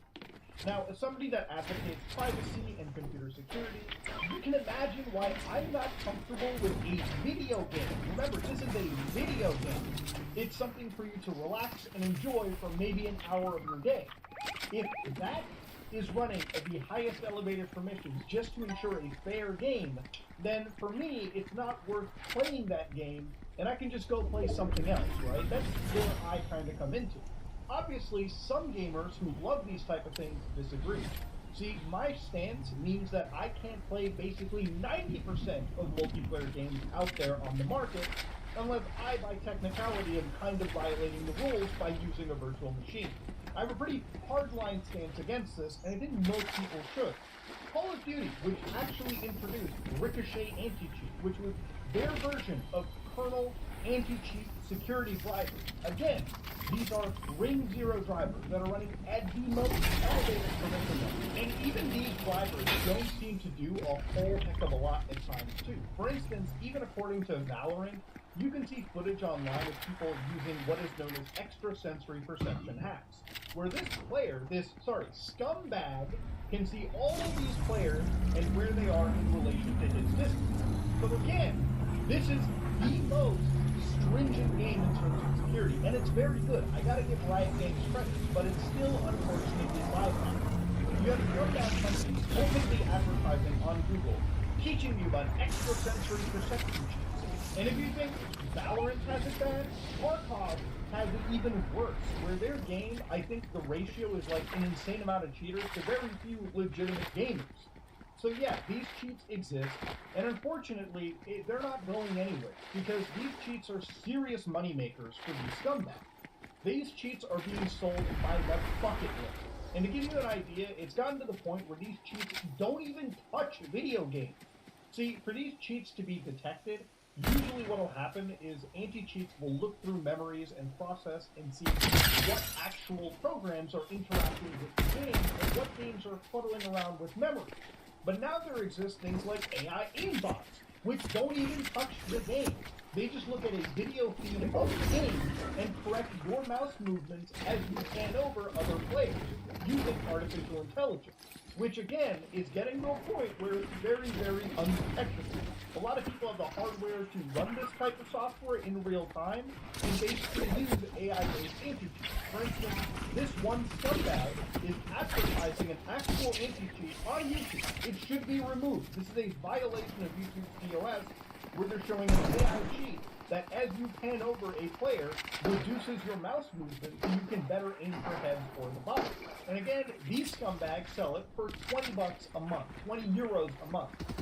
So again, ladies and gentlemen, people sell this software is even more dangerous than the anti-cheat software. If you got the anti-cheat software, this software runs even more invasive on your system.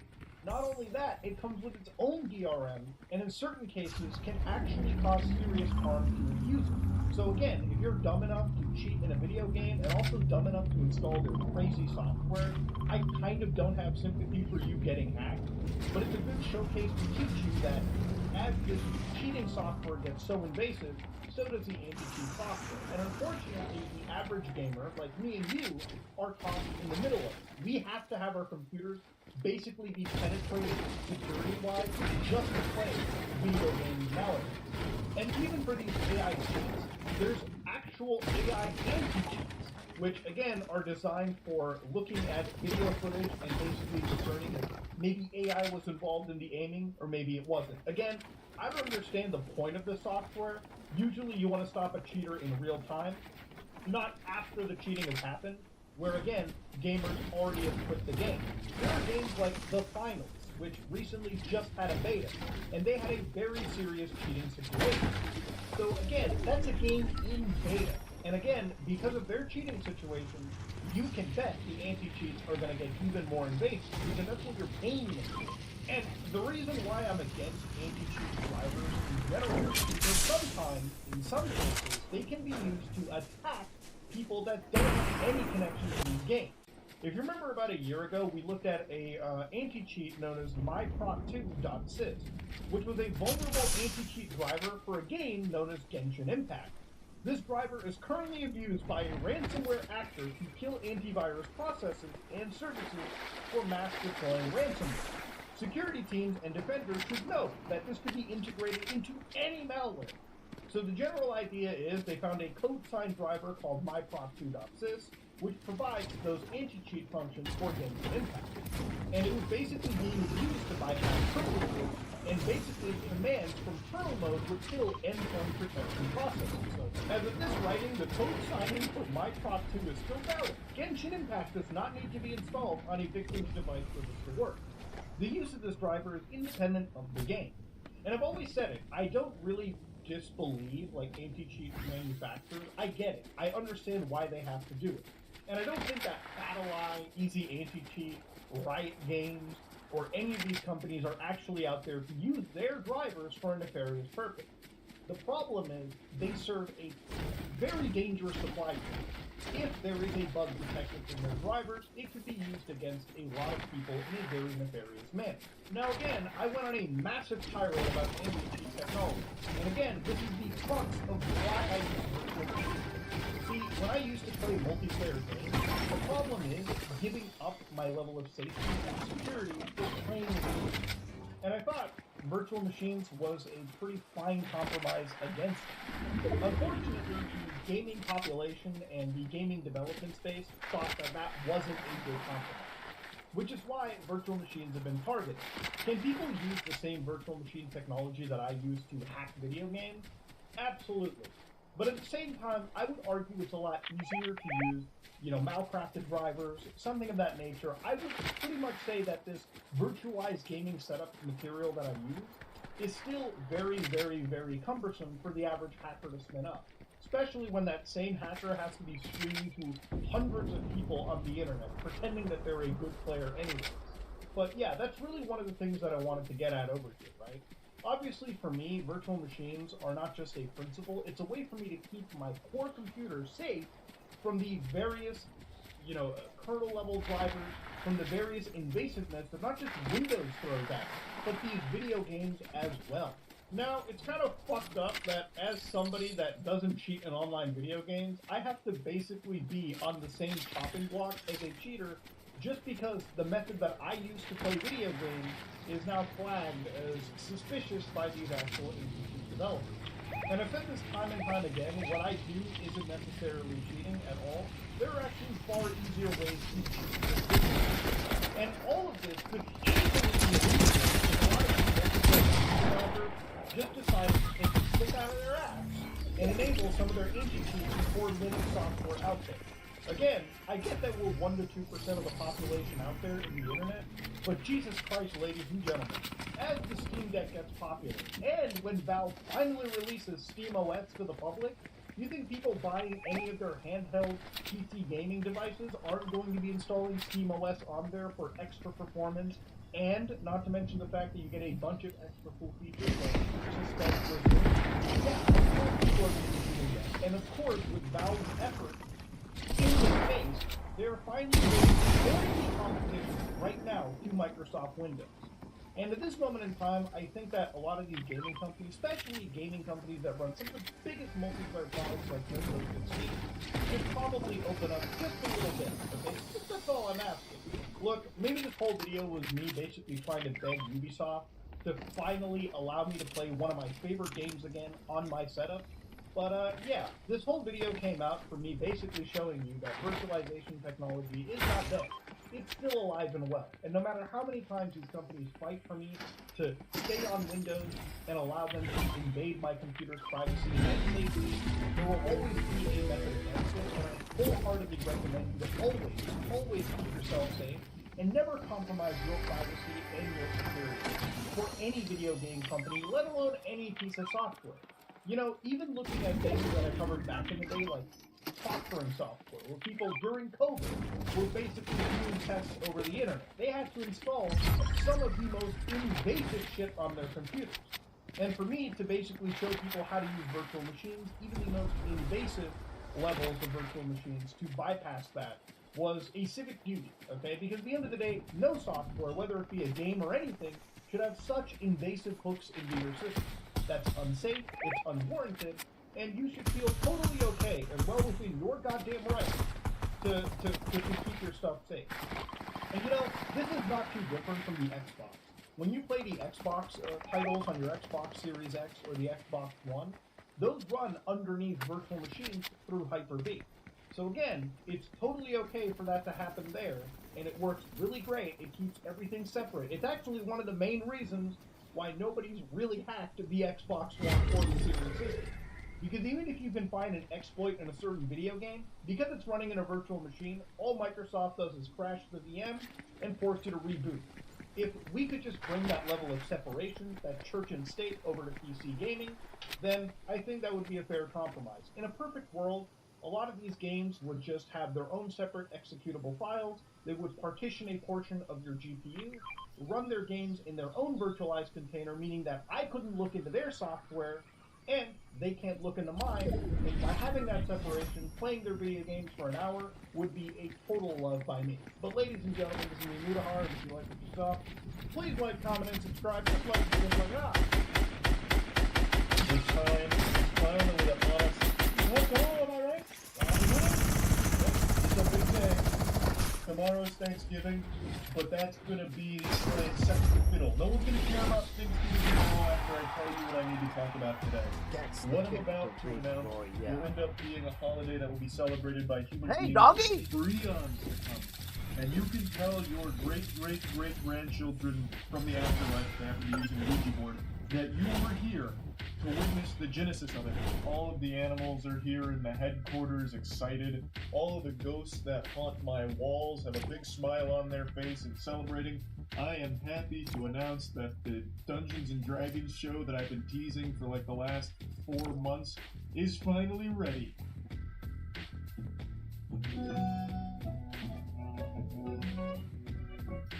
Charles, can you just tell us where we're going? We've been walking for days and I only have one kidney. Home Improvement reruns are on and Tim the Toolman Taylor's making that goofy noise at us. Oh, ye of little faith, you bloviating buffoon, all those other side projects, the esports organization, pro wrestling, my rise through the ranks of Hollywood as a peerless thespian, all just an elaborate distraction from what is meant to be my magnum opus, my legacy-defining triumph. I present to you an exhilarating role-playing journey of mirth and merriment, a world in which anything and everything can and probably will happen. Welcome to Critical Role.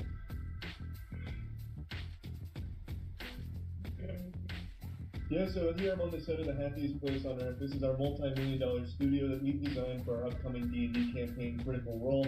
It's a unique on-brand name for our take on a chaotic D&D experience. We have 2 high-quality DMs that are going to be helping us go on a grand adventure that's never been seen before, never been attempted before, and I can't wait for the incredible adventure. You bastard! We're engaging them. Fucking goddamn it, you bastard, for being sued by Critical Role. Check your phone. What is Gerald yapping about? Hey, Charlie, not here. Hey, buddy. We talked about these. I really can't have you using that name at all, please. Yeah, dude, it's really confusing. Like, you're a creative person. Just come up with something else. Yes. Please. It's, we should have had, I guess. Actually, our lawyers called and they don't actually know who they work for anymore, so they have to change. You have to change it. Please. Hey, Well, alright then. Fuck it.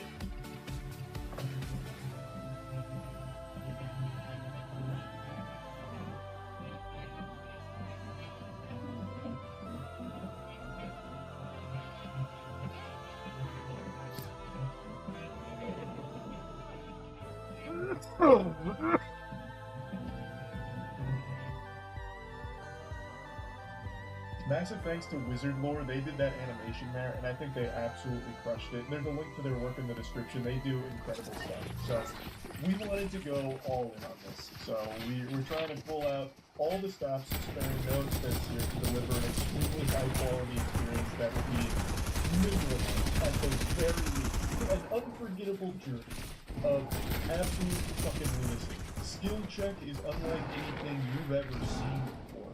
Unlike anything your mind has ever even attempted to process before. I know these are buzzwords you've probably heard a million times by now with every summer blockbuster movie ever made, so it might be hard to take me at my word there, hard to trust what I say. But, believe me, this time, it's true, it's accurate. It's like the boy who cried wolf. You know, cried wolf a million times, wolf's not there, but eventually, the wolf shows up. And we're the wolf, baby! God damn it, skill check is here! This is something that we've been cooking up in the laboratory for pretty much the entire year. All of 2023, we've had this as something we wanted to do, so we've kind of gone all on it. Obviously, not all the million dollars that I'm kind of pulling your leg with the exaggeration there. But that said, the Jimmy did take an extremely long time to do, and will continue to evolve as this experience evolves. Everything that we're putting together is truly out of love for Dungeons & Dragons. All of us have gotten so into not only the game itself, but all of the content creators around it. We've all just been stunned with Dragons extensively, as if we've gone to like the Shaolin Temple in order to learn from the best there is. We've all just really gone full hog wild into this space and really wanted to create something super memorable, unique, and fun here. So that's where Skill Check was born. Our whole group is just a bunch of fucking dumb goobers, so it's going to be unbelievably ridiculous. Episode 1 was already just fucking crazy. And huge thanks to the actual Critical Role team. They have been unbelievably sweet, helpful, and just the nicest people we've ever worked with. They've been kind of guiding us here and mentoring us on how to do it properly, and just showing us the ropes of everything that the community has to offer. So, big thanks to them. Prior to this, I had only ever been a part of one D&D campaign before. It was on Twitch a couple years ago, many of you might remember that. I absolutely adored doing that, and now it feels so good to be back. So we filmed our first episode yesterday, and that episode, I'm happy to say, will be live on YouTube and Twitch 1 week from today. So that means November 29th at 8 p.m. EST. It's going to be dropping hot. A big spicy meatball here. And the way it's going to work is it's going to be a pre-recorded episode, but it's going to be pushed live as a stream. So YouTube has something called premieres, where it's a video, but it goes up kind of live, where there's still a chat where you can interact with people while watching the content. And it's the same thing for Twitch. It will be live, but a pre-recorded section. It's what Critical Role does as well. It's fun to have the community be able to talk to each other during the episode as it plays out, and eventually we would like to actually do some of them live. Like, not pre-recorded push live, but like legitimately live. And this is helping to get our seats ready. Cool here. So it will go live November 29th, 8 p.m. EST, here and on Twitch, the Most Critical Twitch channel. And I'm super excited for you guys to see it. I think the first episode went pretty hard. I was going to go over like the very bare bones of the setting and the story, but I'm just going to go ahead and let you all see that for yourself first and next week. It's going to be myself, Matt, Danny, Chase, Aaron, Chelsea, Caleb playing. We have 2 Dungeon Masters, Drew and Ryan, who have spent the better part of this year crafting an incredibly large and very deep, robust universe for us to explore. And we've also spent the whole year pretty much as a group playing together, honing our abilities, and improving our chemistry overall. It's a bit like Walter White out here with the chemistry we've been working on here. It's been super fun. We've been playing all the time, and I think it's led to us having a very special kind of campaign here. It's one that I think is pretty different than what most people are used to seeing. In a good way, in a wacky way, I'll say. It's quite quirky, but yeah, legitimately super excited to get this out to you next week. Hopefully you all enjoy it, and this is only the beginning for Skill Check. We have a lot more planned down the line. We have Prop Masters as well. We're really going pretty hard with it. The first episode doesn't have all of our props ready for it, but as we continue to grow and as we continue to evolve the game, so too will our actual wardrobe and our set, our location, everything. Everything will upgrade with us as the world continues to develop throughout the journey and the grand adventure of Skill Check. So, again, we're all extremely excited. So, hopefully you all enjoy it. That's about it. So, yeah. Can you explain how the sewing machine works? Think about it. Is that little needle that's moving up and down really fast, needing to spray it or stitches behind it? But if you think about it for a second, how are they doing it? Because the needle is never actually going fully through the fabric. If you're hand sewing, you have to pass the needle up and down, you have to let go of the needle and grab onto it on the other side. So in order to invent the sewing machine, we first had to invent a whole new way of sewing. It's one of these things that almost no one thinks about, but is so important. Every piece of clothing you've ever put on virtually was made by a sewing machine. So in this video, I'm going to explain how sewing machines work. And I promise when you find out, you will find it so incredibly satisfying, and what you'll realize is that these machines are performing tiny mechanical miracles every second. Part of this video is brought to you by KiwiCo. More about them at the end of the show.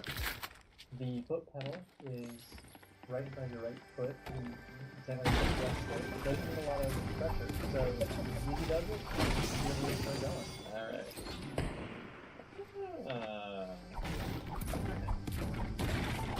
This is amazing.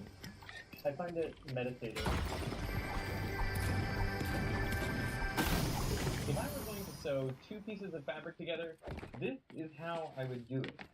Weaving the needle back and forth through both pieces of fabric. This is known as a running stitch, and there are more sophisticated stitches you could do, but if you're trying to mechanize any hand stitch, you run into a major problem, which is that any time you pass the needle through the fabric, you have to release it on one side and pick it up again on the other side. This is almost impossible for a machine to do, at least a machine from 200 years ago. So in order to invent the sewing machine, we first needed to come up with a totally new way to sew. And this came in 3 breakthroughs. Humans have been sewing clothes for tens of thousands of years. In 2016, researchers found a needle in a cave in Siberia that dates back to about 50,000 years ago. The crazy thing is that Homo sapiens didn't live in that cave. It was inhabited by the Denisovans, now extinct species of early humans. So sewing isn't just a Homo sapien thing, it is a human thing. The needle is made of bone, but in other regards it is like any modern needle. A sharp end pierced through fabric, and an eye on the other end for the thread. Needles have remained basically unchanged for tens of thousands of years. Artifacts from caves in France, ancient Egypt, Greece, India, China, and Japan all look about the same.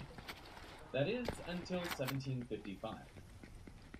Charles Frederick Wiesenthal was a German inventor living in England. We're not exactly sure what motivated him. Some believe he was trying to invent a sewing machine, but maybe he was just tired of flipping the needle over twice every stitch. But what he created was a needle that was sharp on both sides, so you could pass the needle back and forth through the fabric without flipping it over. He patented his invention, a needle for ornamenting fabrics, which may have sped up sewing a little, but the two-sided needle delivered an unexpected benefit, used by all sewing machines up until this day. It moved the eye of the needle next to the sharp tip. But how does that help? When I put the needle into the fabric, the thread does go below the fabric, but when I pull it out, the thread also gets pulled out. So it seems like we've achieved nothing. We need to find a way to tangle the thread when it's at the bottom of the stitch to stop it from pulling out. And luckily, there are two ways of doing this. If you can keep a loop of thread underneath the fabric, as I pull the needle out, you'll then move the fabric over and pass that needle through the loop, forming a little link. And if I do that again, I can form a chain of these stitches. That is why this is known as a chain stitch. The chain stitch was one of the first stitches successfully performed by sewing machines. It's really hard to say who invented the first sewing machine. There are just so many people working on the problem at the same time, and there are many different claims. In 1790, Thomas Saint drew detailed drawings for a sewing machine design, but there is no evidence that he ever built a prototype. In 1814, Joseph Mattersberger was granted a patent in Vienna. It took him a decade to build the machine, but he never commercialized it. Spent the rest of his life trying to perfect the design. In 1830, Frenchman Barthélemy Pimonier built his own version and created a chain stitch with a bar. He was granted a patent and set up a garment factory with 80 of his machines. There, they began manufacturing uniforms for the French army.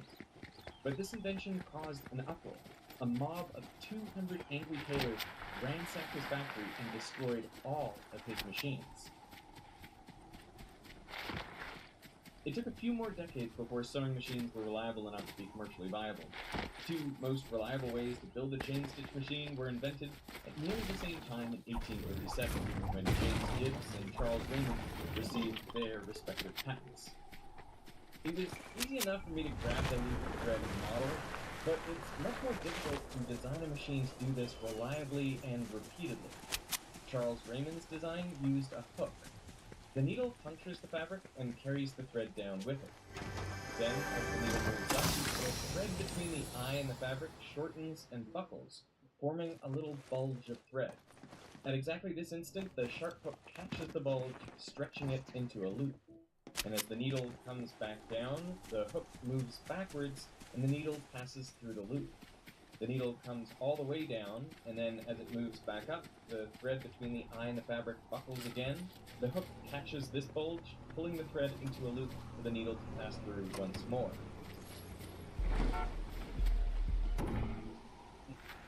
Gibbs had a similar design, but the hook was rotated. So as the needle lowers, it grabs the thread.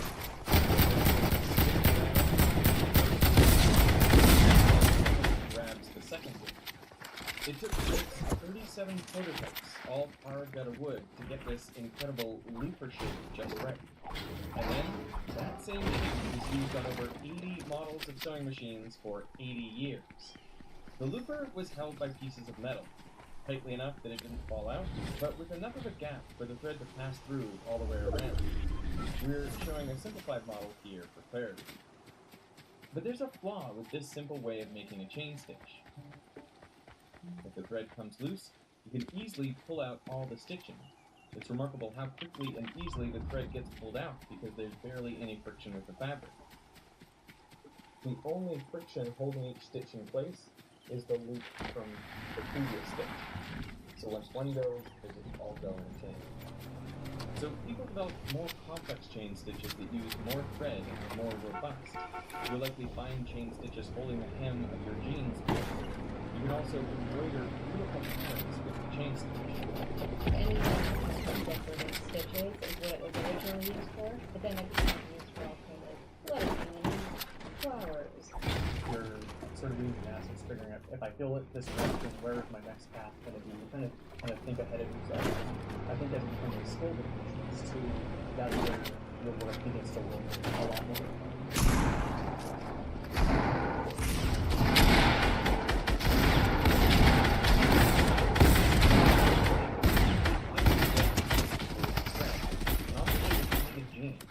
All it requires is 2 sections of thread. Now this single thread is all at the bottom. So here's how it works. There's 2 pieces of fabric all the way down. Then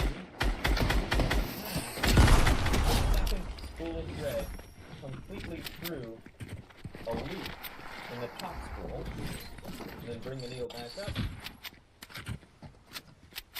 pull in the excess, and what we have done is interlock the thread. That's a lock stitch. In 1846, Elias Howe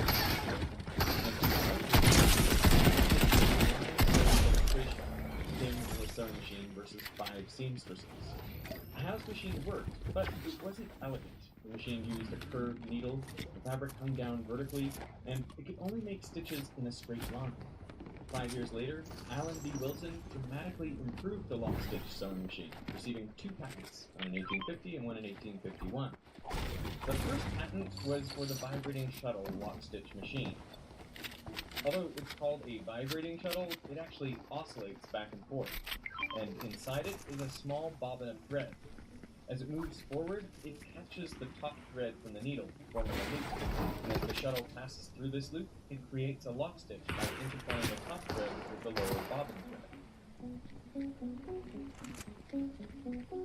The shuttle's movement is down motion. The shuttle was pushed around by pieces of metal, tightly enough that it didn't fall out, but with enough to stop the thread all the way around the shuttle. This type of sewing machine was incredibly common in the late 1900s. Millions of just the Singer Model 27 were made, and they were built incredibly robust. There are many machines that are now over 100 years old that are still working. Sewing machines were developed with the idea of planned obsolescence for cost. The second patent that Wilson received is the basis for how most modern sewing machines work. Instead of a shuttle moving back and forth, the bobbin is inside a rotating hook. So let's see how that works.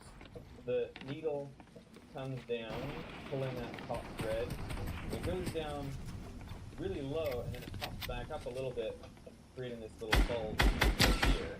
And when the rotating hook comes around, it is grabbed by that more thread, so that this thread can pass entirely around the bobbin. And then the needle pops back up. We pull in the excess, and we've formed another lock stitch. From this, it might look like you're using more thread from the top, because when this thread comes in, you need to pass an entire loop around the bobbin. But this thread then gets pulled back up. So we actually filmed in slow motion a sewing machine using a gradient thread. So you can see just how much thread is getting pulled in from the top. It looks like a lot. But most use the same amount of thread from the top spool as from the bottom spool.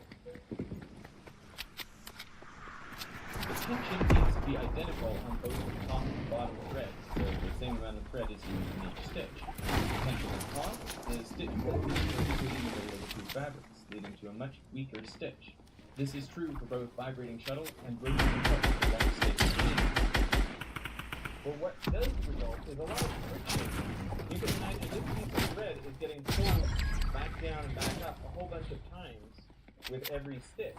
So what was developed was actually a groove in the sewing needle right here to reduce the friction between the thread and the fabric, but that has to keep getting pulled down to go around the bobbin and then pulled back up. This resulted in less fraying of both thread and fabric, and resulted in a stitch. Practically all modern sewing machine needles have a groove on one side. But there's still an important piece missing. After a stitch has been made, how do you move it?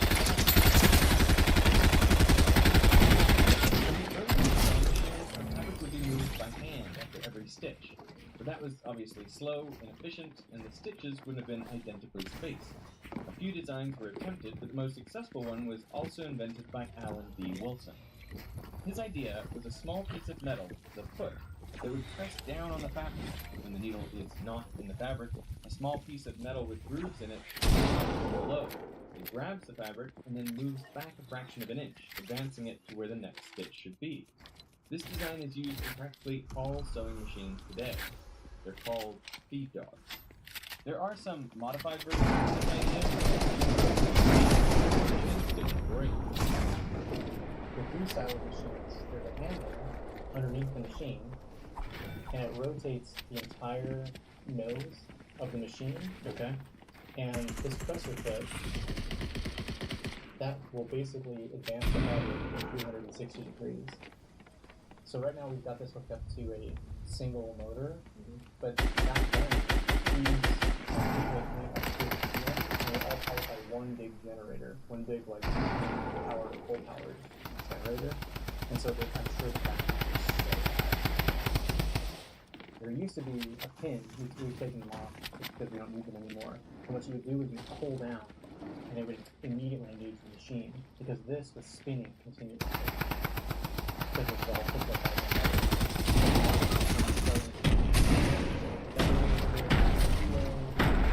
one. They were going like, gotta be ready. Yep. Those women were heroes. I mean, they unbelievable skill. The most famous name associated with sewing machines is that of Isaac Singer, but Singer did not invent the sewing machine. He was a shrewd businessman, buying up patents for various parts and building his company on that. Inspired by interchangeable parts that he saw in production of firearms, he optimized the process, and his company was able to drop the price of sewing machines from $100 to around $10. That's just over $300 in 2023 terms.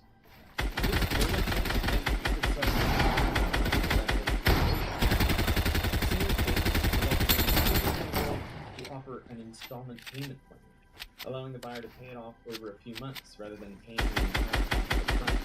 Singer became one of the largest corporations in the world.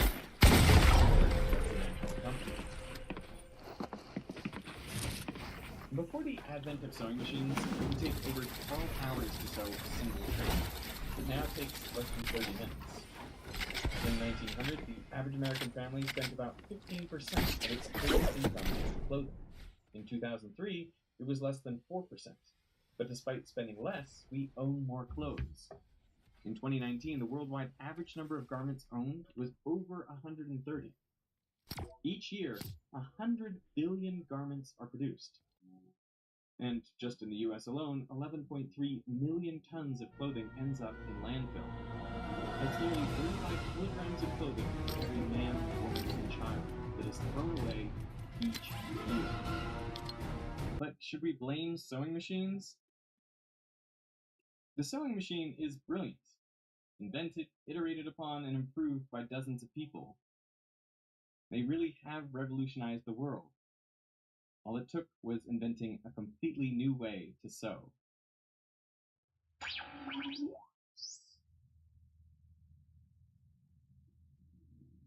Hey, this part of the video was brought to you by KiwiCo, a company that's all about making science and learning about the world fun and Let's engaging. try this. We haven't I know played that the this. best way to learn is through interactivity, and I've personally got a much better understanding of sewing machines by building models, actually using a sewing machine, taking it apart, and putting it back together. Now, KiwiCo have been a long-time sponsor of the channel because they genuinely make great products. I mean, my children love them. Not only are they a great learning tool, but they're also really fun. When the crates arrive at my doorstep, my kids can't wait to open them and start putting the projects together.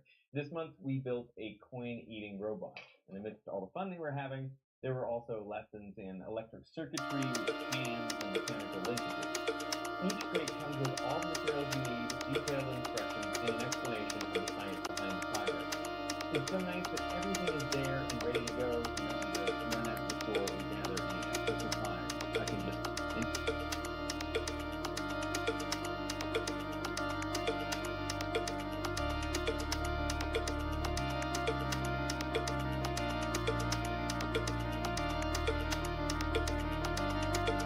This isn't great sounding audio for a $200 mic. This is great sounding audio.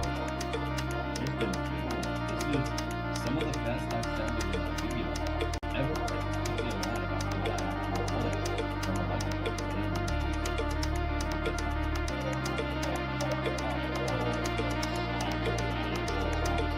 This isn't great sounding audio for a $200 microphone. This is great sounding audio.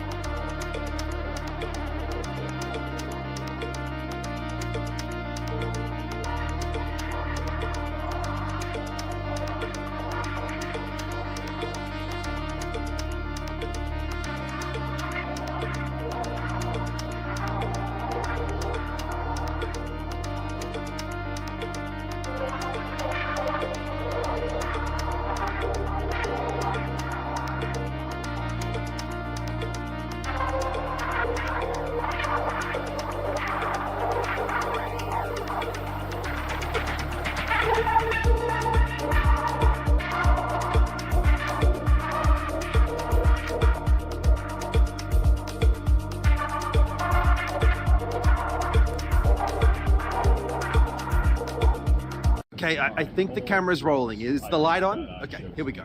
Let's do this.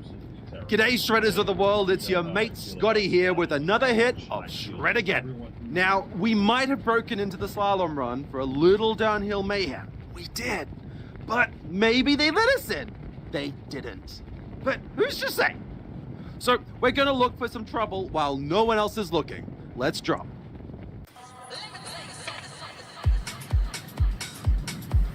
Okay, try to go between the flags. Oh, yeah, you did. I want to see that replay. All right, now for some epic carving. Lean into it and shred. At least you're still going downhill.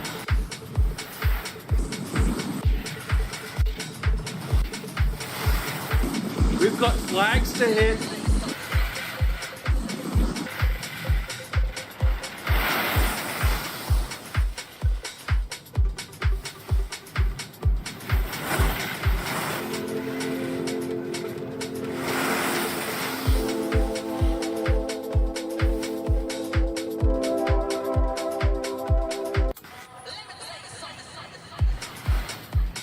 You've totally got this. Nailed it! The flags! The flags!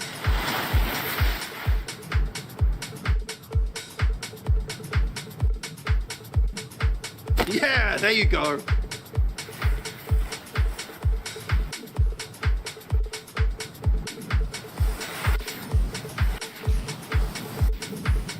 Okay, try to go between the flags.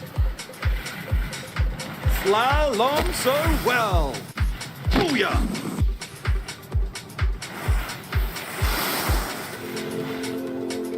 You're good. All right, now for some epic carving. Lean into it and shred. Whoa, who taught you how to control?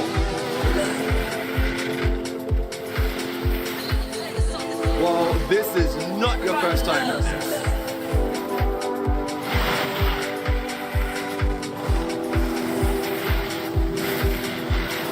Oh, yeah, you did.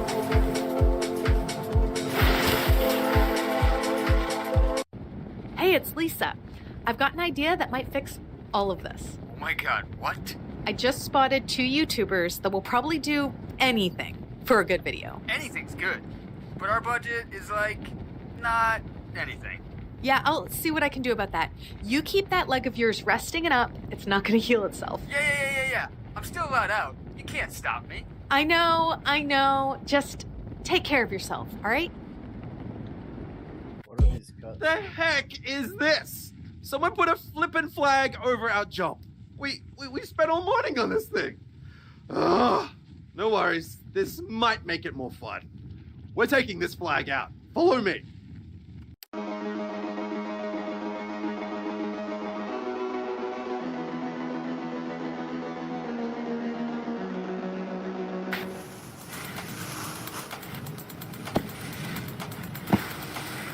This track is ours. This is awesome.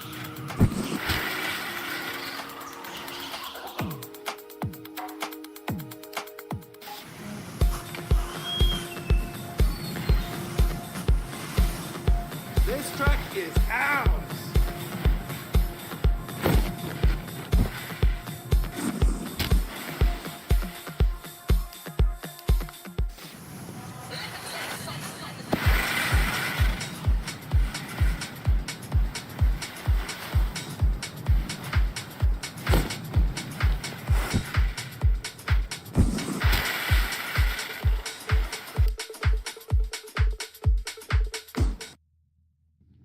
Yes, take that, you horrible flag. What are you two doing? Uh-oh. Seriously, what? Sorry? Wait, you two look familiar. Are you the Shred-Again crew? Maybe? Your channel is terrible, but I love it. Listen, while I love the flag smash, you're wasting your time with this tiny kicker. Hey, it's perfectly sized. Follow me to the park. There are plenty more flags to wipe out on the way. And you, with the camera, what's your name? Scotty? Hi, Scotty. I'm Lisa. Make sure you turn your camera on this time, okay? Let's drop.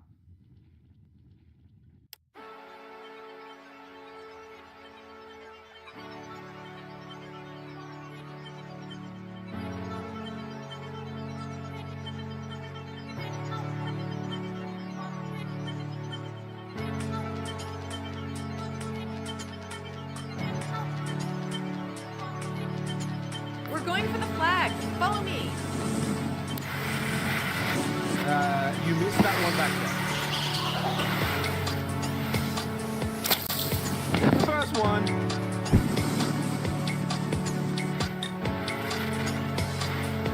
Right, that's 2.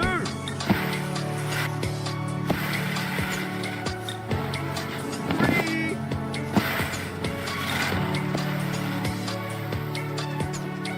Get on now. 4.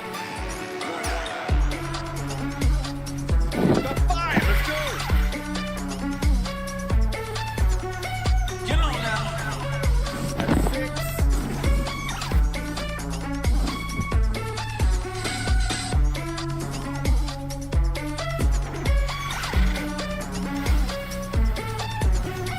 Get on now. Oh, so close.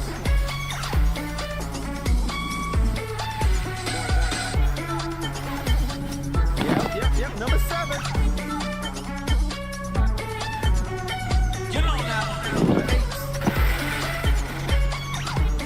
See this giant flag? Hell yeah. Come on, you. We're gonna make some 540 pictures. Here it comes. Get on now. We're going for the flag. Follow me. The first one.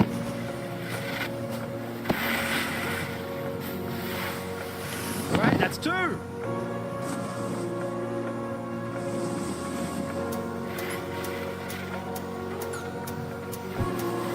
3. 4.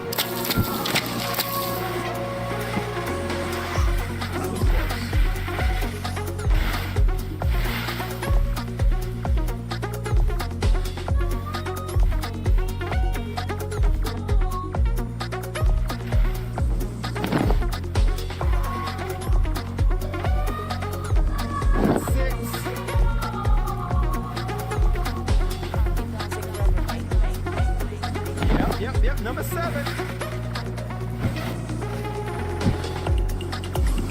Number 8.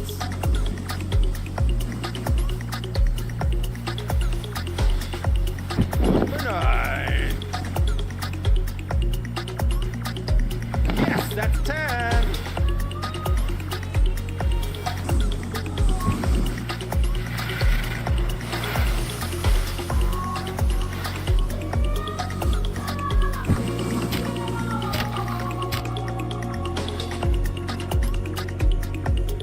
Yes! Tell me you got that on film. Yes, I definitely got that. That was amazing. Wow. Yes. Now, we just have to sell it to the boss. You what? Hey, I'm Lisa. I do brand marketing for 540 Indie, the smashed up flag company. We also make snowboards and delightful winter apparel. Wait, are we gonna get in trouble for all of that? I should certainly hope not. You post that on socials and it's gonna either explode or fizzle. Listen, 540 has some pretty big branded kickers down at the park. If you could literally do a 540 Indie through a couple of them on film, that'd be so badass. I'll even throw in a 540 hoodie or something. I'll mark the spots on your map.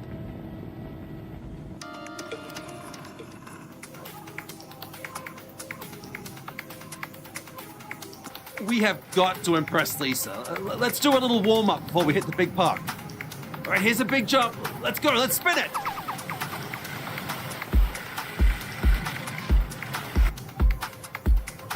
Nice, nice spin. Okay, one more spin. Let's go. Nailed it. One more spin. Do it for Lisa. Do it for Lisa.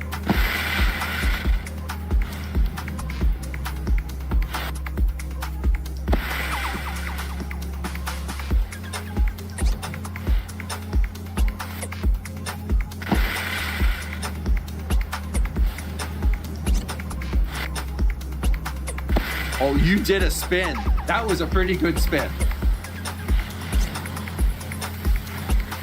Okay, one more rail. You got this.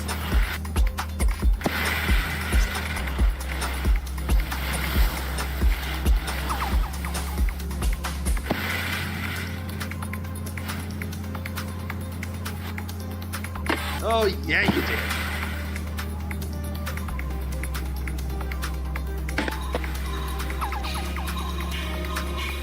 Yeah, that was so good. Let's head back to the lift.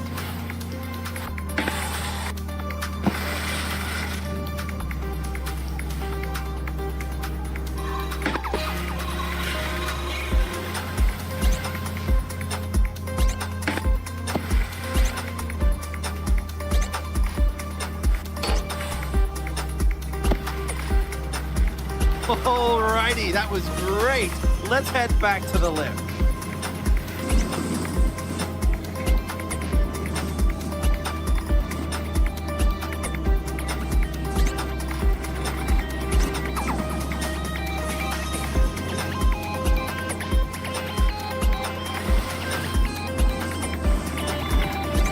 Alright, warm-up's complete. Let's beeline it to the big park. Come on!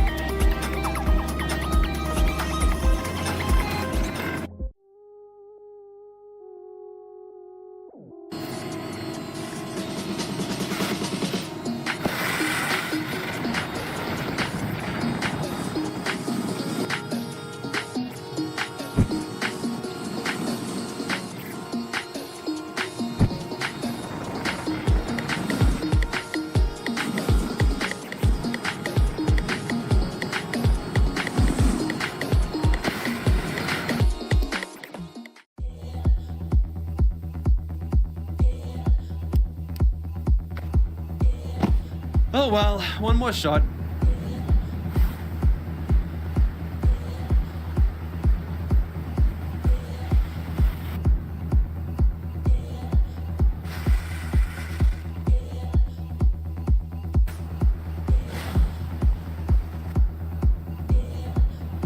Nice. Ooh, missed. Next time?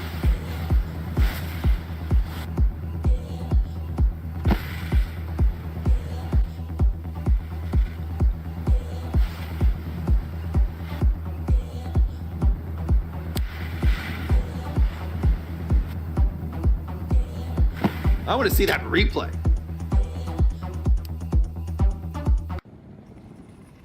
G'day, Shredders. It's Scotty here, and I'd like to introduce you to my son. What? Hello, I'm Little Scotty. I love tiny snowboards. They're way cheaper than your standard snowboard, but whoa, is it hard to get boots in his size. Yeah, these boots do feel a little big, Dad. Oh, my tiny son. Nope. I love you, tiny son. Yeah, no, that's not funny.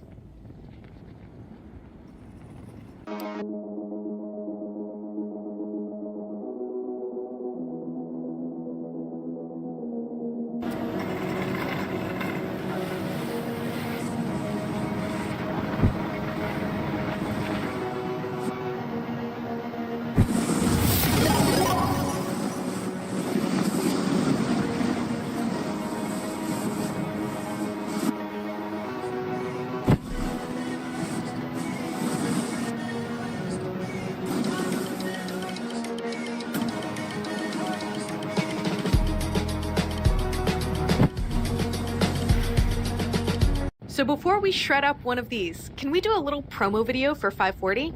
Sure. What do you want to do? Maybe like a step-by-step on how to pull off an actual 540 Indy. Yeah, we can knock something up. One sec. So, yeah. 540 Indy, mad props. Not only one of the most badass snowboarding brands out there, but also 1.5 rotations and a little sneaky grab. But to know 540 Indy is to do a 540 Indy. So let's give one a go. Right, we're gonna hit up these jumps and get a couple of shots of you progressively going through the steps of a 540 Indy. Maybe start with a cheeky grab, and then a 180 grab, and then a 540 with a grab, all right? I am loving this behind the scenes action. Your on-screen voice is ridiculous. Oh, hush. Let's drop.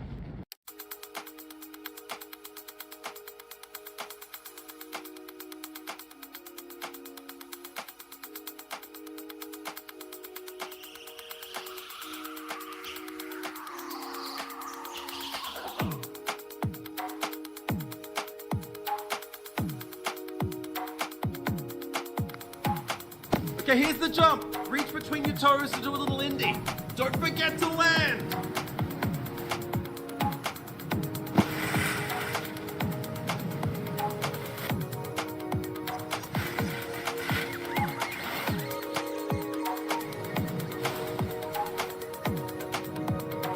Ah, come on, you're supposed to do a grab.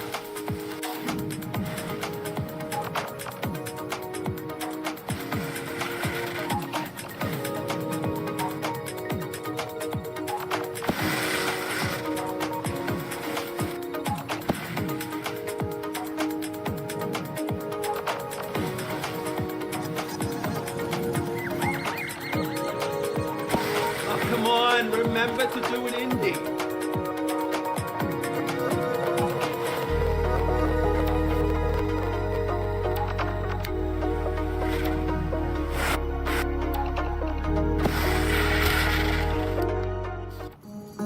Okay, here's the jump. Reach between your toes to do a little Indy. Don't forget to land.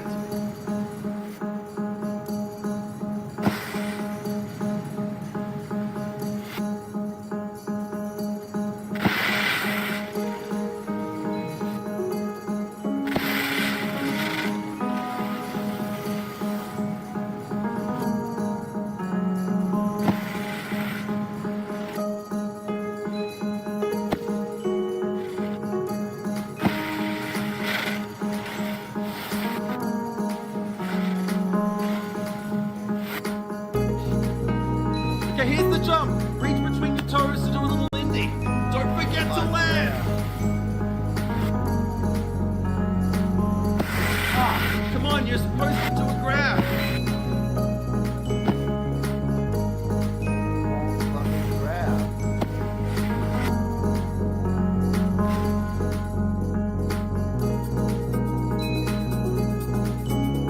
Okay, here's the jump. Reach between your toes to do a little Indy. Don't forget to land.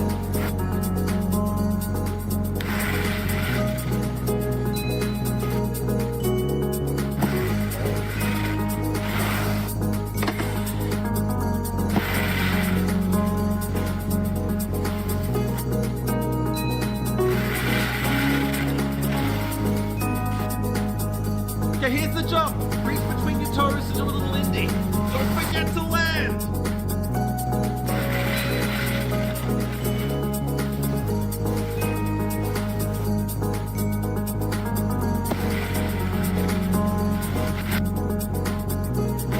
Ah, come on, you're supposed to do a grab.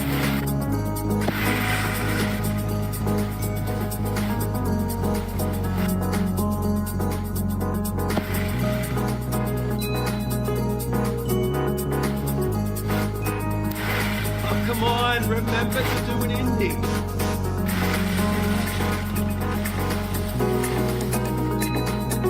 Okay, here's the jump. Reach between your toes to do a little Indy. Don't forget to land.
Reach between your toes to do a little